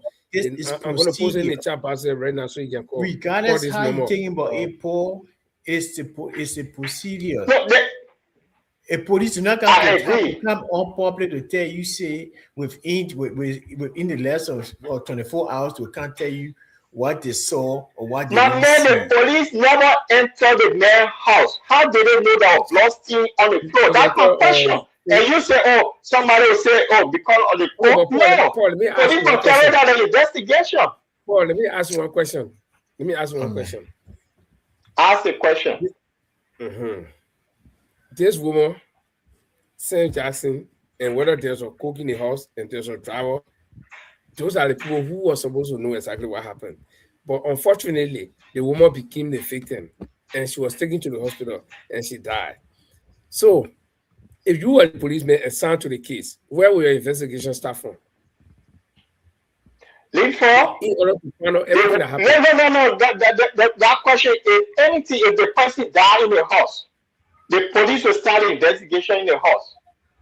The question here you should be asking, were there any autopsy report carried on this woman that information was passed to the police? Autopsy now. Autopsy can come after death. Wait. After that, the woman took the hospital. She had a major operation yesterday. The police were not aware of the operation until the woman passed. The police were told. Do you know what the cause of the operation? Do you know what was the cause of the operation? But that's what it said. They said the oxygen going. So because it's not true. My man, so my question, the man went that explain the story, then he said like that. He talking to the hospital. So the question here is, did the police go to the same house? to find out there were blood stains there, and he said no, the cook.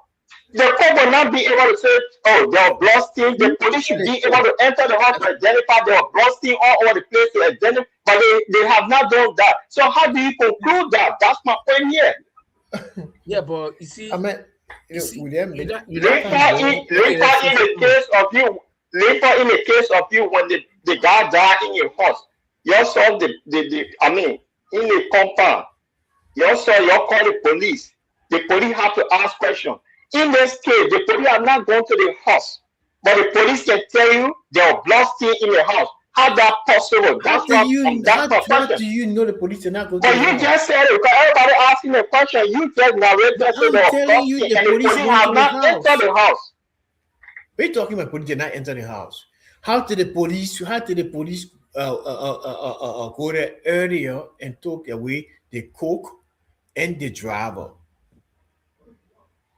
But man, this is political motivated stuff that is happening here because they got been critical with the government. That's why they did what they did rush. Because in any case, if something like this happens, but that's a fact. That is a fact. Be better than this. Sam is now a political figure. So he does not have any political ambition. When Princess Cooper died, the same police that we have, they were not fast enough to go do what they did. Leave for you said it here. So what are we heading? There's something. I mean, I don't get it unless somebody call you to tell us. No. Nobody got call you to tell you. I'm telling you what it is. I'm speaking with authority. I know as a police officer. What so you do. Tell for our audience want to know what time the police went to this guy or what time the woman pronounced dead. It doesn't even matter. It doesn't matter. I mean, with that consent. I'm telling you. Okay, but Paul, we have not been. I just want to know. You just tell us the time the police went there and the time. That's what I said. Princess said he's speaking with authority. Lipo, he said he's speaking with authority. I'm just asking questions. Somebody who is speaking with authority. The question we should be asking is: we don't know. We are not following the police step by step to know. This is investigation. It's a process. But for me, the only people who can actually bear witness in this case to validate is the plotting. Whether blood on the woman or whatever, that the hospital. Because why? The woman was taken to the hospital. The woman had not died when they took her to the hospital, and the hospital performed surgery. So it is the hospital people that are supposed to say, yes, we saw the woman in pool of blood when she was brought here. Okay, but other than that, the question as to how did the police know? Yes, it's a good question, but it's possible that the police might have contacted the hospital. But again, in the absence of the police giving update, this is where I have problem with Francis when he said, let me tell you guys something. All right, let's say hypothetically, Sam Jackson say his wife oxygen was not going to her head. Do you know there are several factors that could lead to oxygen not going to her head? And he's not medical doctor. No, I mean it's a clear police science. I mean, you have something to go through. I mean, you there are so many cases you see strangulation could lead to blood oxygen not going to your head. You be suffocated, it could lead to oxygen not going to your head. Now so many issues, so many factors that can contribute to your oxygen not going to your head. Since you want to go into the police aspect, or it will go in deep into the police aspect. So look, but how did Saint Jackson know that oxygen not going to the no. It's the hospital. Yeah, the number is correct. That number is correct. It's my WhatsApp number. You can call it or you can call it direct. It's correct. I'm not accusing Saint Jackson of anything, but if you want to be very critical, you see people who commit a murder in their homes, they call the police hard by and I guess don't happen and they pressurize them, they speak. So look, the police did go to Sam Jackson's house after that. And they had a preliminary interrogation with the people in the house, the cook and the driver. Sam was was interviewed first. Then the chief came, the guy came there. I don't know nobody in Liberia, but the guy later on came to speak to Send your Sam. number to that faith. I will call you. That number is Sam correct. had Eight his digits spoon in your TV way. people there. 8 digits. He started to be very dramatic about it. Even when they said the police went to the morgue. You know, they went to the mall. He was very dramatic, but they put look at his wife naked body. They put obsessed with body. The MF, the scumbags went to like this investigation. Paul, I mean, Francis, I come in. Let me tell Paul something. But before I tell you, Paul, North Faith, we use 8 numbers minus the plus 47, which is a country code. There are 8 numbers where the 992 right there, 45, that's 4, 08, that's 6, 82, that's 8. We get 8 numbers in Norway, 8 numbers excluding that country code. So it's not wrong. You send your number, then I will call you. You're doing something which is not right. But let me ask Paul. Paul, the question here is, I mean, or it's not a question. The only way I will the play where you and I were on the scene line is, why is the police so interested in a particular case when other cases have been hanging? The police, they rape somebody, the police say they must go bring DNA for before they can do anything. They kill auditors, the police. That case, no, three boys, strong able body men die. Nobody, nothing. The police are not there, but hey, somebody was interested driver. When? They say the man here, they say they tested me as an hour split the man. Oh, hey, me I know. When was that? During the administration? Huh? When did it to the boys die? No, but we're talking about police. We're not talking about one of whose administration. We're talking about police. Did they change all the police? Yeah, we're talking about the police. Go ahead. So why is the police so interested in this case? That's the point where me and Paul could agree on.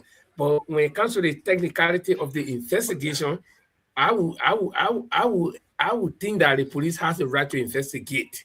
But something happened recently, Paul. Maybe one of you can remind me. Something happened recently, I just forgot, where the police were running with a case. When similar cases have been, the prophet key thing. Was it a prophet key thing or something, man? Something happened. Please stop Paul, it. you are muted. You guys, please. You guys, Okay, please yeah. stop it. Call your name and where are you calling from? Hello, good evening. My name is Faith. I'm calling from London. Go on, She's all low. Have a little and as a nurse. So basically, when you have a critical patient come in, and as the gentleman said, the patient is bleeding and stuff, first, obviously, that's the emergency for us. And while investigation, we ask some questions about what happened, also trying to investigate to the reason of the bleeding, whatever findings for us to have. So if the lady came into the hospital bleeding, let's assume she was bleeding. The hospital now has to investigate and find out for the reason of all of this. Someone must have called the police. We just don't call the police properly. We have to have the medical team have to get together, have the findings before information is put out there. So my point I'm making is someone must have called the police in to get this information to go to his residence for arrest. So it's more than what the public, is no at the moment. They're not saying why they arrest. One thing is, why are the police going to his house in the first place?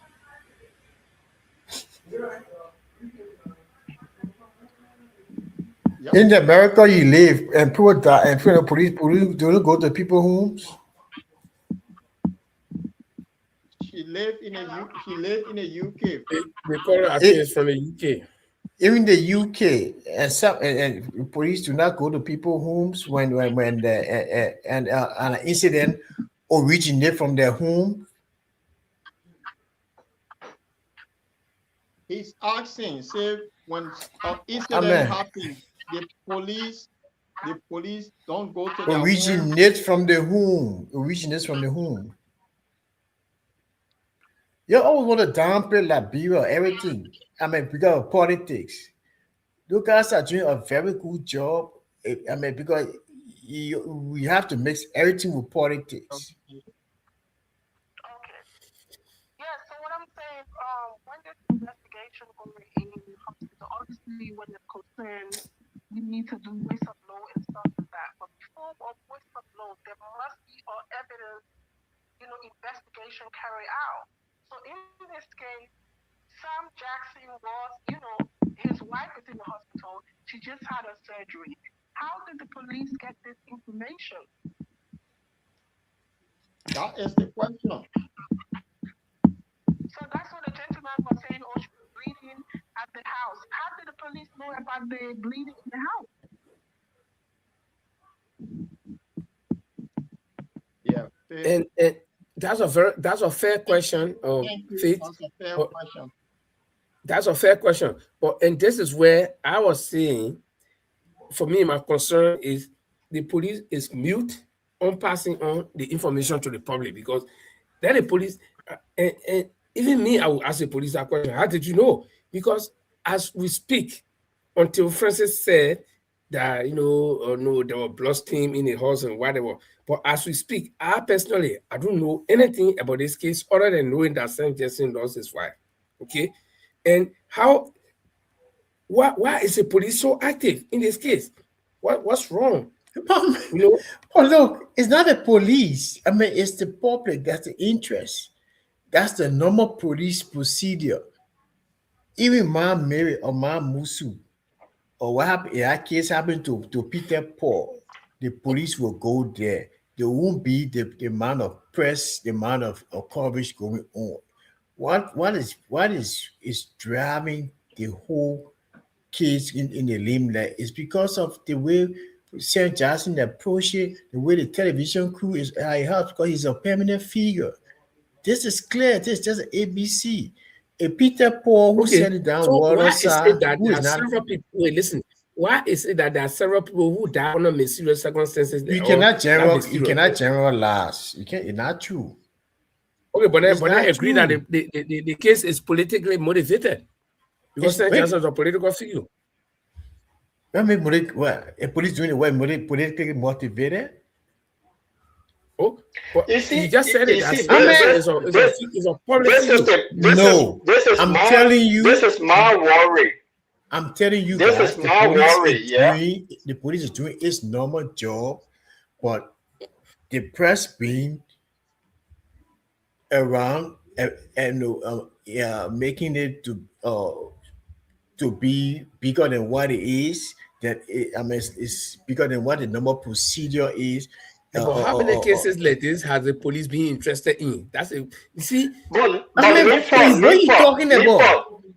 Linford, let me put this. He said the police got involved on the table, but if an incident happened in the house that the woman was bleeding, it's not the right the police will come and see the place to carry all their so-called and how they call it, fingerprinting forensic thing to conclude that yes, this woman was bleeding in the heart, but they say the police is acting on. Then you want me to sit there and say, yeah, we sensationalize making that hearsay. The police are not going to do their homework. That, oh, yes, we did our investigation in the house. We saw sample of blood here and there, but then the police are involved. I'm being honest here. So you be honest. You be very honest with not logic. Yeah, be honest with not logic. It's not about logic. Even in Sweden, when somebody died in the hospital, even in Sweden, when somebody died in the hospital, if the hospital finds a foul play, there will be an autopsy, there will be a forensic carry out before that information is passed to the police to start. But in the restaurant, that's not true. I see. Okay, guys. Okay, This guys. is a political motivated case, so you get my point now. It's politically motivated. I mean, you guys Yeah, are guys. a joke, man. I thought Guys, this should be a think- serious I think- platform. You're not Yeah, I maybe think- lose But credibility. it's a fact. So I the think- 13-year-old boy that was raped, that they can't find the other people, the police were now hush to find those people. But then this one that happened in the hospital, the police were quick. So if the police have evidence that this guy is really what I mean, let me learn, because that's how I see it. I see no common sense in the whole thing here. I see it's political motivated. That's my conclusion on this. Again, nothing of the police so sophisticated. There are a lot of incidents happening in Liberia. Why they not involved?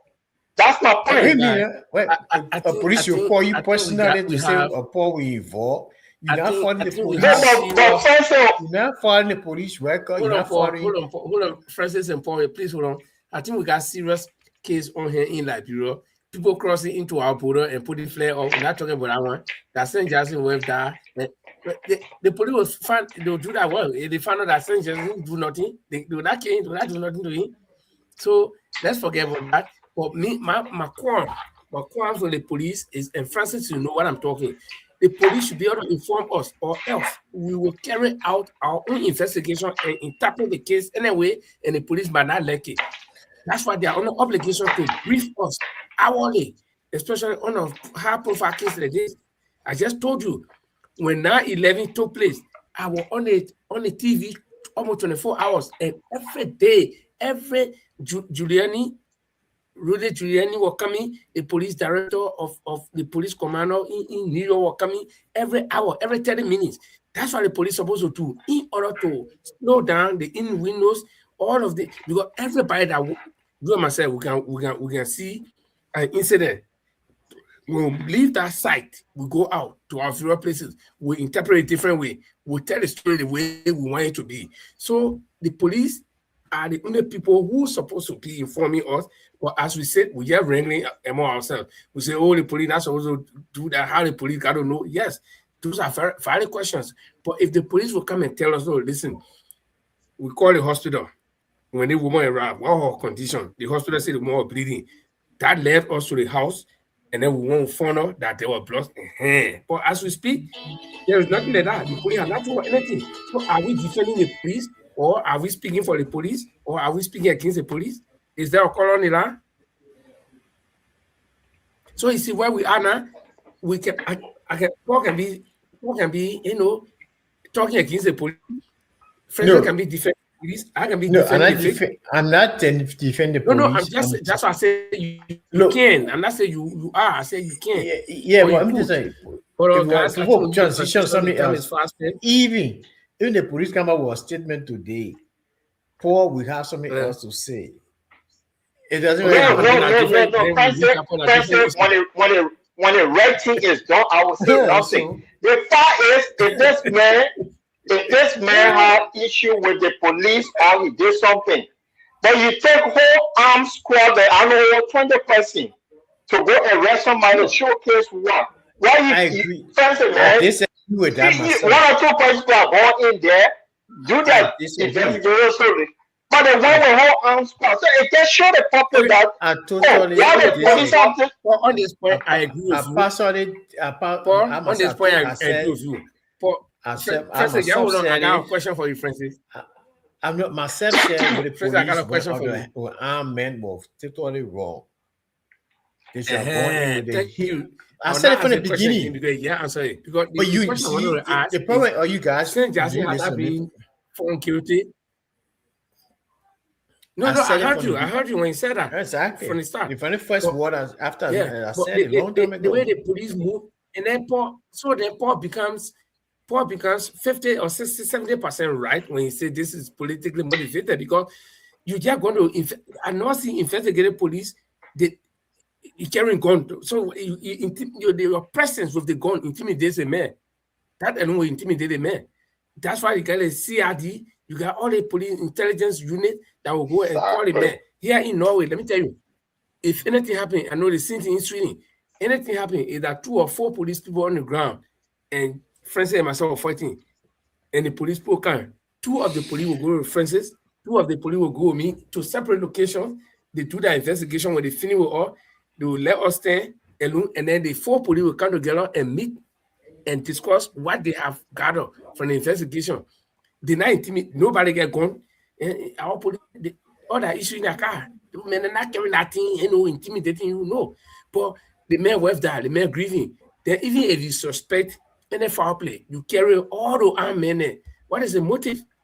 So I think the only thing I can say to close this topic is that let's wait. That developing story, that's what we call developing story in journalism, is happening, is progressive, okay? Very spontaneous. So let's wait and hear what's going to come out in the next few hours leading to tomorrow, and then we can build up from there. Some of our doubts will be cleared as to how did the police know, and why did the police carry all the heavily armed people to the place, and all these things. We get probably at the border, police not going there with armed. That one said Jackson, I even get that he didn't want to with armed and whatever. So let's move on to another thing. It's good that my man Joe Control is here. Joe will tell us how far they go in the Middle East. But before we do that, let's do a quick break, and then let the argument have been strong, the discussions have been strong. So let's transition a little bit. But before we do that, let's do this break and drink some water.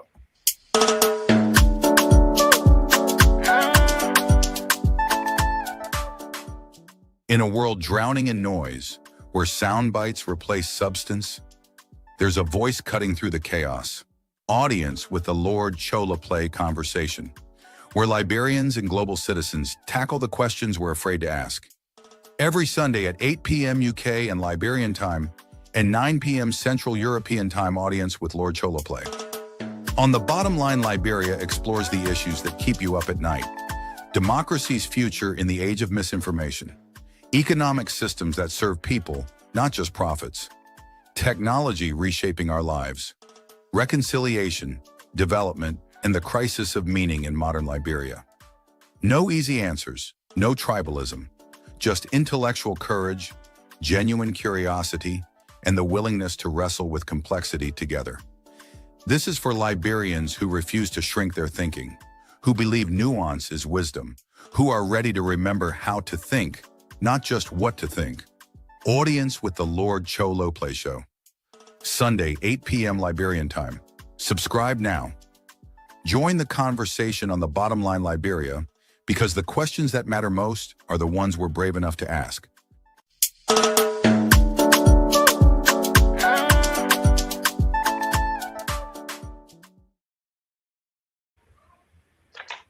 Welcome back to the Bottomline Liberia discussions. My name is Linford Goer from the Scandinavia, and also Francis Mensah and Paul the Lord Chirupli together. Tonight we are bringing you the information as they unfold. But let's welcome a couple of people again. Eric, Prosper Marshall, Amadou Ba, Kadiatu Keita. I want to say welcome to the program. We come here every Tuesday and Friday. But in the meantime, Paul the Lord Chirupli is here every Sunday with the conversation. But guys, it's been almost 2 weeks now. I don't know. My arithmetic is not correct. This is not math. I get arithmetic. I didn't know more. But it's been 2 weeks now, and we know what has been happening or unfolding in the Middle East, especially in Iran, when what I would call a war when it started. But I don't know, how can 3 people fight war?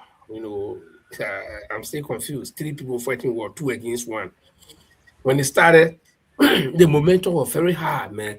And all this, show that it just like a flash flood, the flood coming, and all of a sudden it cool down. It finished causing all the damage, then it cool down. That's what we saw. In the first few hours, man, Ayatollah then were there with 49 people. Then bombs were exploding, and everybody thought that this thing was going to be a quick fix scenario. But as it is dragging, more destruction, more deaths, more hardship. Even we that got no fish to fry in this oil. I went to the gas station 2 days ago. The price was high, so I said, well, maybe let me go buy. Instead of buying Andrew, I turned around. I went home. Then the day after when I went there, it was higher. So I said, well, let me just buy one. And today it's 26 point something krona, which if you convert to dollar would be $2 and something krona just for one bottle. Little. So everybody is feeling it. And it seems as though it's far from end. Guys, again, none of us here has the solution to anything. But what we're going to do here, we are discussing. So if I pose a question and say, what do you think will happen in the next few days? And how do you think this thing will end? Or is it ending? Or is it going to continue? Do we see the prospect of peace? Anything like that? I mean, any of you can come in, and I mean, this is international politics, and like we always say on this show, the world is a global village. So, in as much as we are Liberians, okay, whatever happens in the Middle East, in the Far East, in the Near East, in the Far West, wherever it happens, we will all be affected some kind of way. We say that in our local Norway, yeah, the price gone up for gas. Okay, so gas. Where are we heading to? And do we see any end to this thing? And what's happening? Somebody talk. Well, let me start. Where are we? Where are we heading? We're heading to our business people to make profit on us because you in Norway, one of the biggest country in gas, and then gas is up. So that's tell you simple that they just profit making thing for businesses. So we know the Middle East they produce, but UK here too they produce. They have the North Atlantic Sea. They produce oil and all that. Norway produce. So how on earth now you get Russia on the other side producing heavily? So Nigeria on the other side producing. But how come gas prices just going up? Because business people are going to make money out of everybody. That's how it's looking. Yeah, so and that's why we should start war. But this is the thing. So it's all about profiteer, and who's going to gain all of this? It's the business guys that say that maybe the people who feeding the problem now is those business people in the Middle East.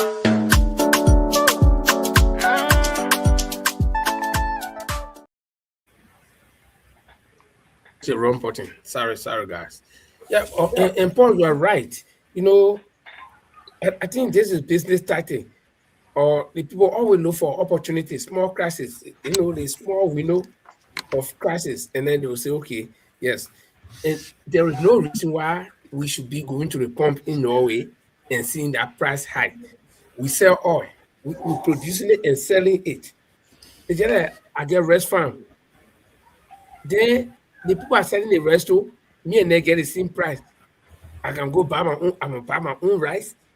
One call for $20, 20 cents, and when I sell it to Francis, then Francis go sell it in the market 20 cents, then I go and buy it, the same price.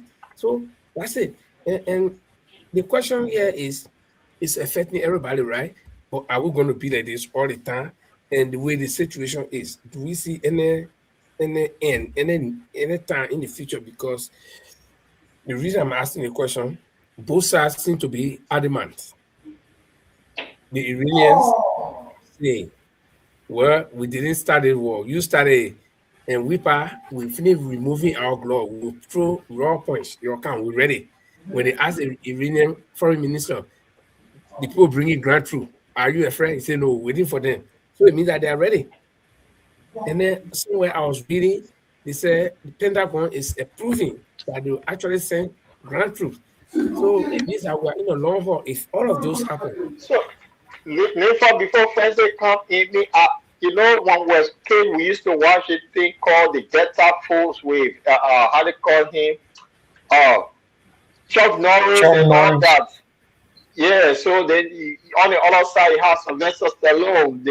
So I just want I got a big television here, and I just want the ground force. Let's see American in action for once in our life instead of the movie. Let's see this wonderful market power to take on these guys are being classified as the most evil people on the planet. So we can sit down and watch the Delta Force in action. Nobody should use airplane. Yet the combat, that proper combat, want to see how one person become hero. So look, I really want to see this happening. If that happen, look, I will be on my television, whole 24/7 enjoying the movement. But the fighting that hit and run. So I'm not enjoying the hit and run. I really want to see action. The way Hollywood movie are portrayed to all that Americans, they are so good. One man can kill 10,000 people, and I really want to see that in real time. And I hope that happens. I hope they send the forces there. Yes, see that, watch the action, so we can know that America is the greatest fighting force on the planet Earth. Because everything about America is great. Nothing else but the greatest nation. So they must start doing it hit and run. Let them put forces on the ground. Let enjoy the action. That's how I see it. That's the only way the thing will stop. Okay, Francis, maybe you got another. Look, but Iran will suffer more casualties than Americans when the war continue, because Why is it so? war is strategic Sorry, planning. person. This guy making me laugh. War, well, I think so. I'll tell you what it is. The Americans are, and since we don't want to use Israel in the whole or what you call it equation, the Americans are neutralizing the guys from the air, sea, everything. And by the time they have neutralized them sufficiently,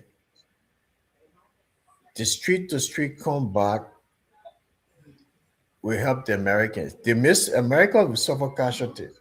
Because I mean that's God in whom. But it depends again on how many people how many men America is putting the boots on the ground. If you put limited men on the ground, you suffer more. You have to put men in proportion to the size of the Iranian army. That's a complete warfare. 100 million people you're talking about, that's half of America. No, and not everybody in the country will fight and everybody will fight. Yeah, but look at it this way. It's going to be like the Iranian army. You'll continue, you'll complete. I just want to put you on track. Or I mean, give you so you can get on track.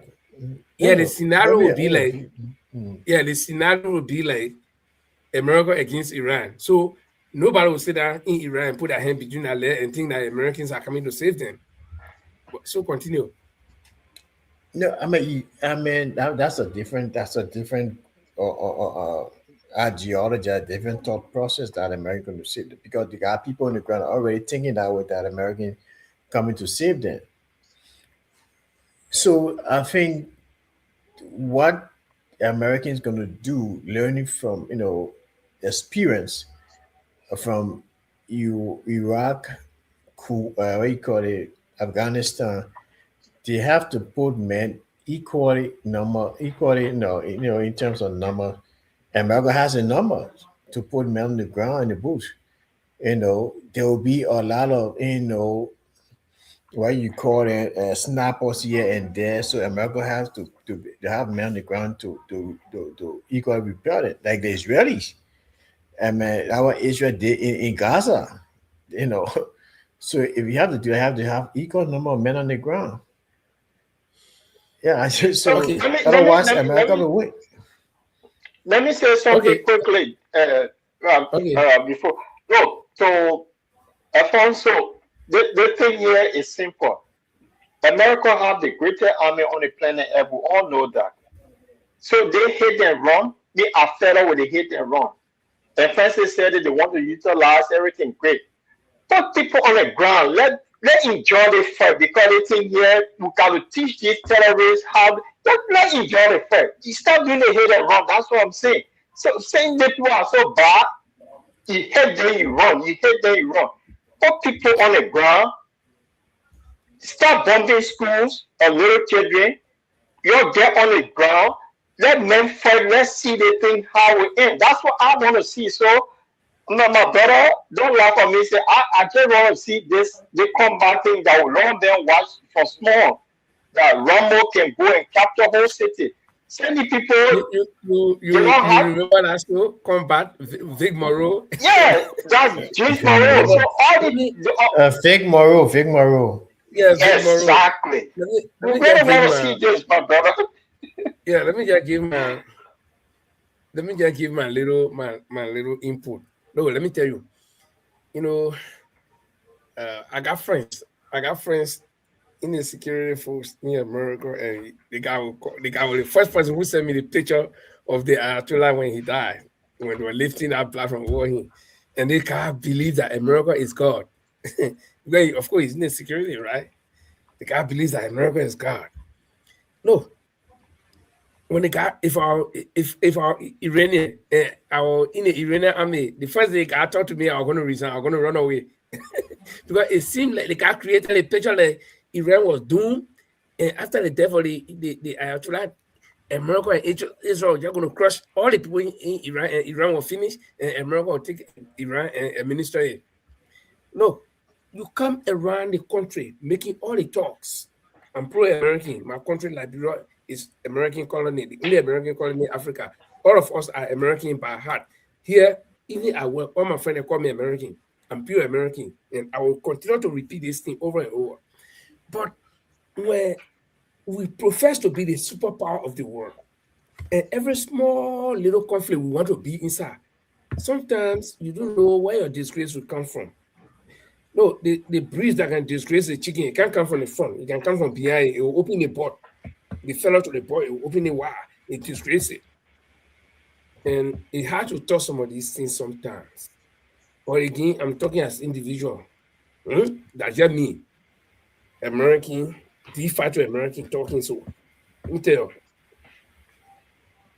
everybody in the world expected that by this time, with Israel, with America against Iran, this thing would have been finished and we'll be talking different things. Maybe trying to restructure or a new government in Iran. But this thing has lasted for a while, almost 2 weeks. And America is even bringing a third aircraft carrier.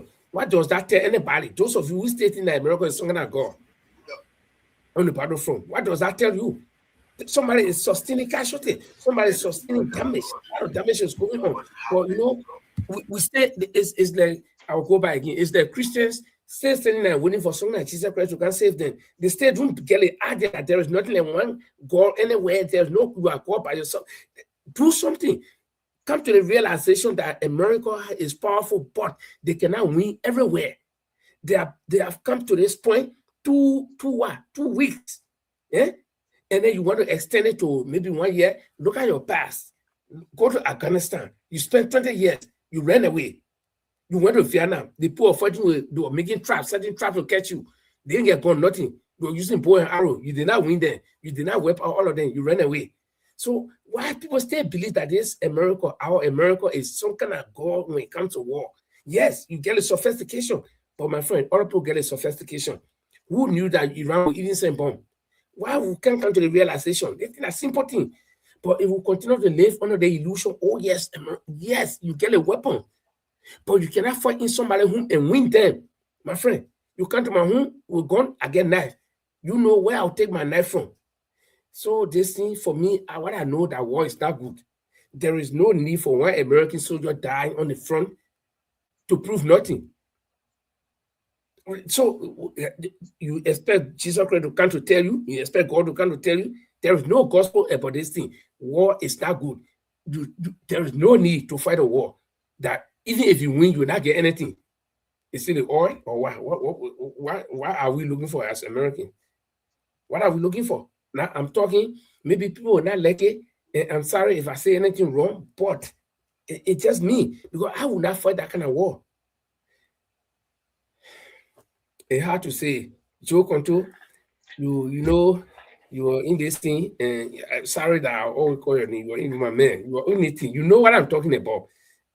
Even if you were to go back to Iran, I mean, you were in Iraq, or if the tell you can go to Iran, you will have a second thought. What did I achieve in Iran? I mean, in Iraq, and what am I going to achieve in Iraq and in Iran? So what for me, I say war is not good. Put this thing to rest. And let's say that all the millions that you're spending, there are a lot of homeless people, a lot of sick people. President Donald Trump, you just cut off the USAID program in Africa and around the world. People are dying. That money you're spending to go fight in Iran, you can spend that money to save lives somewhere. So that's just my own take. I don't care who is here. I don't know why you had to here. I said it in here. This is all about some people making big profit on the people. Because there's no justification of this. That money they want it all, and who can put their hand on something? Look, people getting rich. You produce oil in Norway, and then you buy gasoline every day. Nigeria produce, they put buying. So it's just about commercial things. So therefore, I say I'm saying it, and I'm tired with this hit and run. Let's get the thing done with. Set people on the ground. Let's get it done with, and then the whole world. But you hit it wrong. You hit it wrong. You hit it wrong. I'm not interested in hit it wrong. You do that 3 people into the war, and pretty soon the other people will join into the so-called NATO group. They will all join in. So you just get the thing done with. Let's have a peaceful war, because the way it's going, you hit it wrong.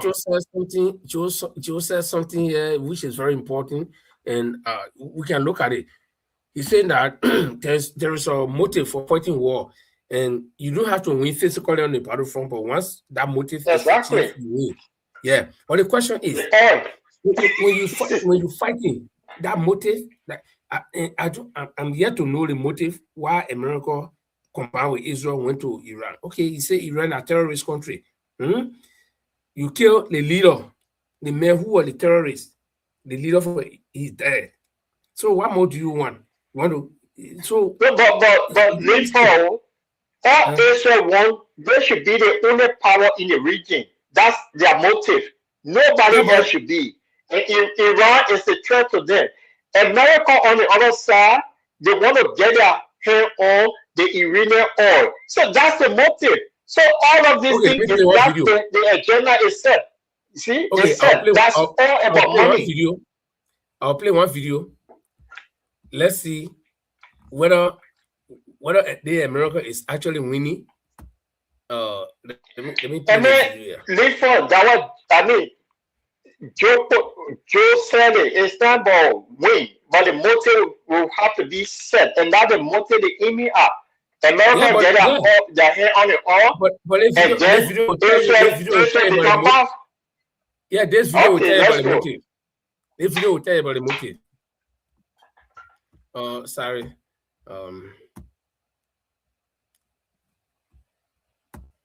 Here's what the news isn't telling you. Iran didn't wake up one day and decide to fight America. They've been preparing for this exact moment for 20 years. They even ran a practice war last year, just to study how America fights. While America was sleeping, Iran was plotting. But here's what they're actually doing. Iran is not trying to win on the battlefield. They don't need to. They're cutting off the food supply to the entire Gulf region. They're targeting water desalination plants. Saudi Arabia gets 60% of its water from desalination. One drone strike and 10 million people have no water in 2 weeks. No water means Saudi Arabia falls. Saudi Arabia falls means the petrodollar dies. Petrodollar dies means the American economy collapses from the inside, and it gets worse. America is spending millions of dollars to shoot down Iranian drones that cost $50,000 each. They're literally going broke trying to defend themselves. Oil just hit $92 per barrel. Brent crude up 9% in one day. Gas prices spiking 30 cents per gallon. This is economic warfare, not military warfare. Jews understand empires don't fall from bombs. They fall when currencies collapse. The petrodollar funded American power for 50 years. Iran knows this. One strike on Saudi water supply and it's over. Trump demands unconditional surrender. Iran says no deal, no ceasefire, no negotiation. This isn't a war America can win with bombs, and deep down they know it. Jews have watched this pattern destroy empires for centuries. Now the whole world gets to watch it happen in real time. If you want to learn how Jews make and invest money in 2026, comment Goldman, and I'll personally send you my full play. The United States is going to lose the war.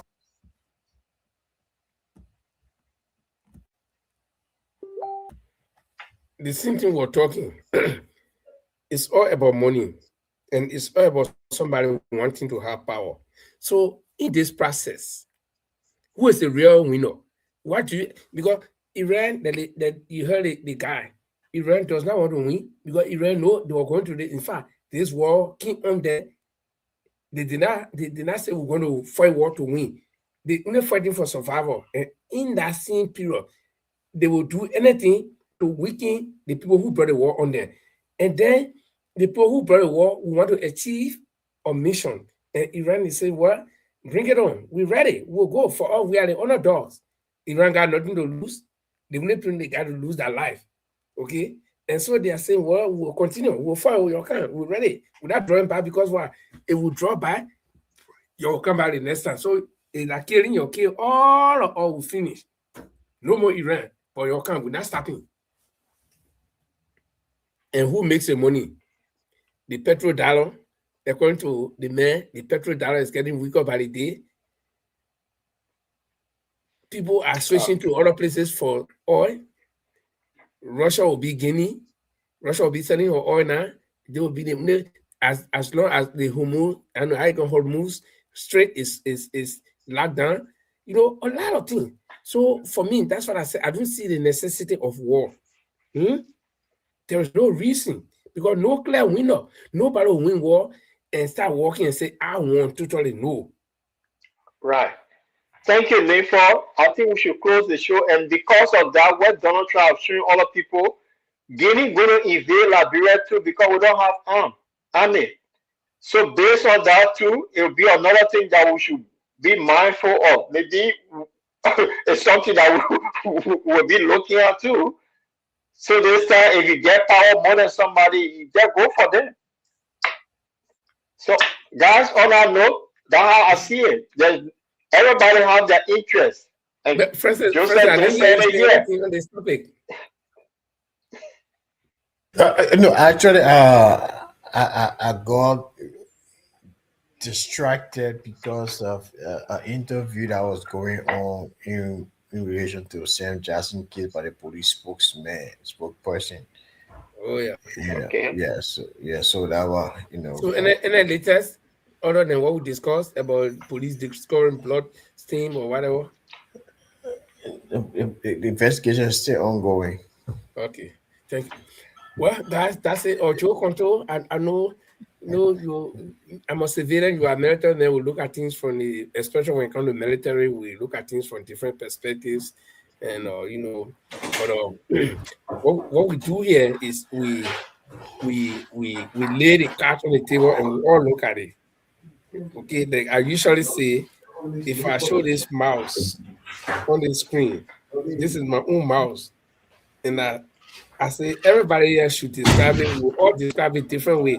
And some of you who own this mouse, you even describe it in a way that I will own it. I say, I didn't know that I was looking like this. So we look at it from different perspectives. And I'm not, like I said, I'm not a military man. So now I will say things that I don't know. And when you correct me, I'll take a correction. So well, I would say that there's no need to fight this war. There was no need. The war is over. The moment they finish the Ayatollah, I think the way they put the Ayatollah son there, that time for you to say, okay, listen, your father died. You don't have to die for this same thing yet. Try to make peace. Peace does not mean that you are weak. But if you fight until all your clothes move from you, your body naked show now, then you want that same fit. You know what can continue fight, Paul? Like for instance, one small picking that you know you can be. You go to a family picking, you slay, you fall and picking say that war you. He bloody or more. Even when they move the picking from war you still want to go fight the picking because you look at the blood, say that mean the picking piece, so I gotta fight. That what happening now. People thought that Venezuela thing. One day, get a guy, put him in jail or kill him, and then everything finished. But you see where they're going now, they're bringing the third warship. Maybe they'll go bring that Joe is talking about they can bring nuke. Okay, and this is why the war is trying to avoid. So if you are avoiding other people from getting nuke, then why you want to use nuke? Why you think that your last resort to use? You see, all fairness, which country in the world has used nuclear weapon before? America. So America is more dangerous compared to any other country that got nuclear weapons because they're the one who used atomic bomb. In Hiroshima, the records are there. So somebody who used that kind of thing before, they are still capable of using it. And that's why they stopping all of it. And I'm speaking as American. And I will say this. If my own American people will catch me, I can't catch me. But the thing is fair. This is real. No, if no country is supposed to own nuclear weapon, fine. Let's make it a law. Nobody should own it. But some people should not have it and be using it as a boogeyman to fight other people that other people cannot have it. Okay? So let's be fair. Let's be realistic. If it is not allowed, if I go to the doctor says do not drink it poison. I will not take it and give it to you to drink it because I know I'm not supposed to drink it. Simple. But guys, we'll close the show now. Let me just close quickly. Let me get my closing so I can go. This may sound uncomfortable to a lot of us, but the objective of the war has been achieved. America and Israel, along with its allies, have successfully neutralized Iran, and it has only one elephant in the room now in that whole sub-region, that's Israel. So, having said that, America and Israel will not allow these guys to build a military anyway, any day as we go on, because this would be a persistent attack on Iran every time. Because in the whole sub-region, Iran was the only country that were providing resistance to Israel. Israel building its arsenal, but Iran was building its arsenal as well and supporting other groups. But they have succeeded. In all fairness, Okay. So if you say that, that's it. And for me, my point here is war is not good because lives are being lost. The economy is bad. The world is suffering for two group of people that don't like each other. And let me put it this way, right? No, even the devil. Let me tell you, you bring Jesus Christ, you put him right here. Then you bring Satan, you put him right here. You put the two of them on the stage. Then you call the whole world, say you can't choose who you want. You will not believe the number of people that will be going to Satan compared to the number of people that will be going to Jesus Christ. Two of them on the stage. So the Iran we're talking about that, they have been neutral. Iran can get friends too, who are more powerful, that can build their military or back them and say, fight this war as long as the other people want to fight, you'll fight. Okay? why not doing it now? Why are they not doing it now? Because he has not reached that point. What point more reach now? But wait a first, I think what we call that these people weapon are they've been hitting them hard. So, but where they really getting this weapon from that keep hitting this other country? Because since it started, they have not stopped. So, if they depleted their thing, then where they getting it from? Good.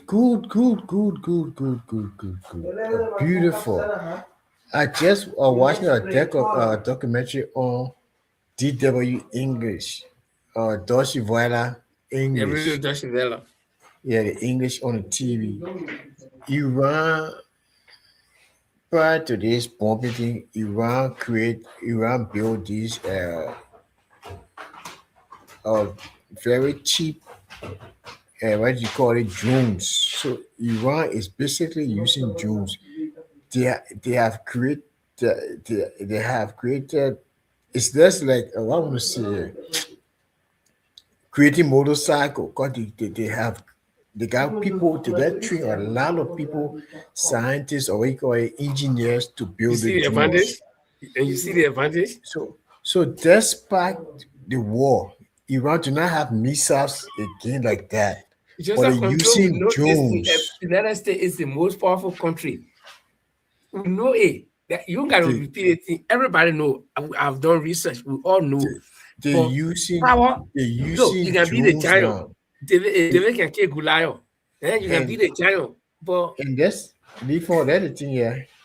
Even according to the guy from that Deutsche Welle, the Iran has gone to the second phase of the drone because they're using now is slower, so they put even a fighter or chaser or air helicopter can shoot it down. So, but the one they're making now is 10 times faster. so do you see It any costs advantage? 20. Do you see any advantage if the war should sustain? Because number one, the reason I asked you that question, The war will the sustain. chasers or the anti-air defense or whatever that America is using is much more expensive than the cheap drones that the boys are producing. One of them can say that and produce several of them. So who's getting drained? Who do myself going to a dance? You wearing your pair cutting shoes. I just wearing my leg, basically, you know, we go in with tension on the rough floor. While your pair cutting shoes, the heel moving, my basically, you know, stay moving. My basically, you know, I just boy maybe $2, but your pair cutting is $150. The heel move, my basically, you know, stay moving. So look, Yeah, but it's listen no now, calculation. listen. America just the other day, there were a group of people from Ukraine going to America to help to mass produce drones too.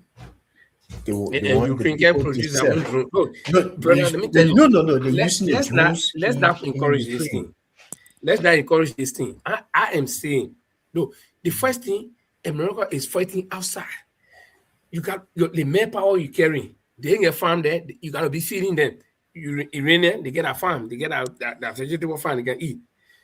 When the war get one walking from the village, he fighting in the city. When war gets shit, he can go buy on the farm, he brings some food. America, the way they close the oil, no oil tanker going. You got to get your fuel from somewhere. And some other country will say, we're not selling fuel to you. And let me tell you, I gave you this scenario where if you bring Jesus Christ, you put him on the stage, you put Satan here, both of them will have friends. I'm telling you. So let us not live under the illusion that you know America is the greatest country, and so what? The reason why I asked the question, you can hear me? Yeah. The reason why I asked that question because CNN reported, one of the reporters said that one American general said that Iran is getting help from Russia and China by pinpointing American targets. Of course. So Francis asked the question, so where are those people? They will not go be loud, but they in the background helping. So that's what I'm saying. If these people don't have all the weapons, and they keep telling us that they're going for them for the liberated everything according to Trump, then how can the people stay firing? That's my point. So if the people stay firing and you get a bunker, then what you do, get on the ground and go after these people, which they don't want to do. And this is the point I'm making. Say they're making me weak in the whole process here. Yeah, but I can tell you from, I mean, I'm just thinking wild that Iran, because they are saying the people are not willing to back down. People have, and these are people who are not afraid. Yeah? The resilience. How many countries? Let's be real here. All of us here, we are Liberia, we know America. Okay? How many countries willing to take on America? I mean, let's be real here. I mean, not superpower, insignificant country just like any other country like Iran, willing to take on America. Let alone America wage war on you today as we're talking. Let America go explode one bomb in Liberia. All run away. Down to the president, you'll get in a car and try and go to Lofa. But these are people who they launch, who two superpower launch war on, and they are fighting back. So, and then we live under the illusion that America, yes, America is great. America is not fighting at home. America is fighting away. Take for example, let's close this show because take for example, Liberia go play in Guinea. The home advantage. While you play on our fee, even if you score, they put boo you travel, they put boo you. You will not have motivation. So this war is not good. Let the war stop. It's that diplomacy, let them go into it. Me, that's my point. And that's why I will close on. So let's forget about this whole America. We all know America is a powerful country, but what they're doing, okay? You go to Israel, you find one small country for 2 weeks. We should be talking about Iran that does now. Nobody living there. Come on, man. So Diplomacy is the solution. my closing will be the only way I will believe that America is great again until they put boots on the ground and let's see the proper combat. That would be my own take on the one here. Man, trying to run their own if that won't happen, then I know they so start on their own because that I'm not hearing.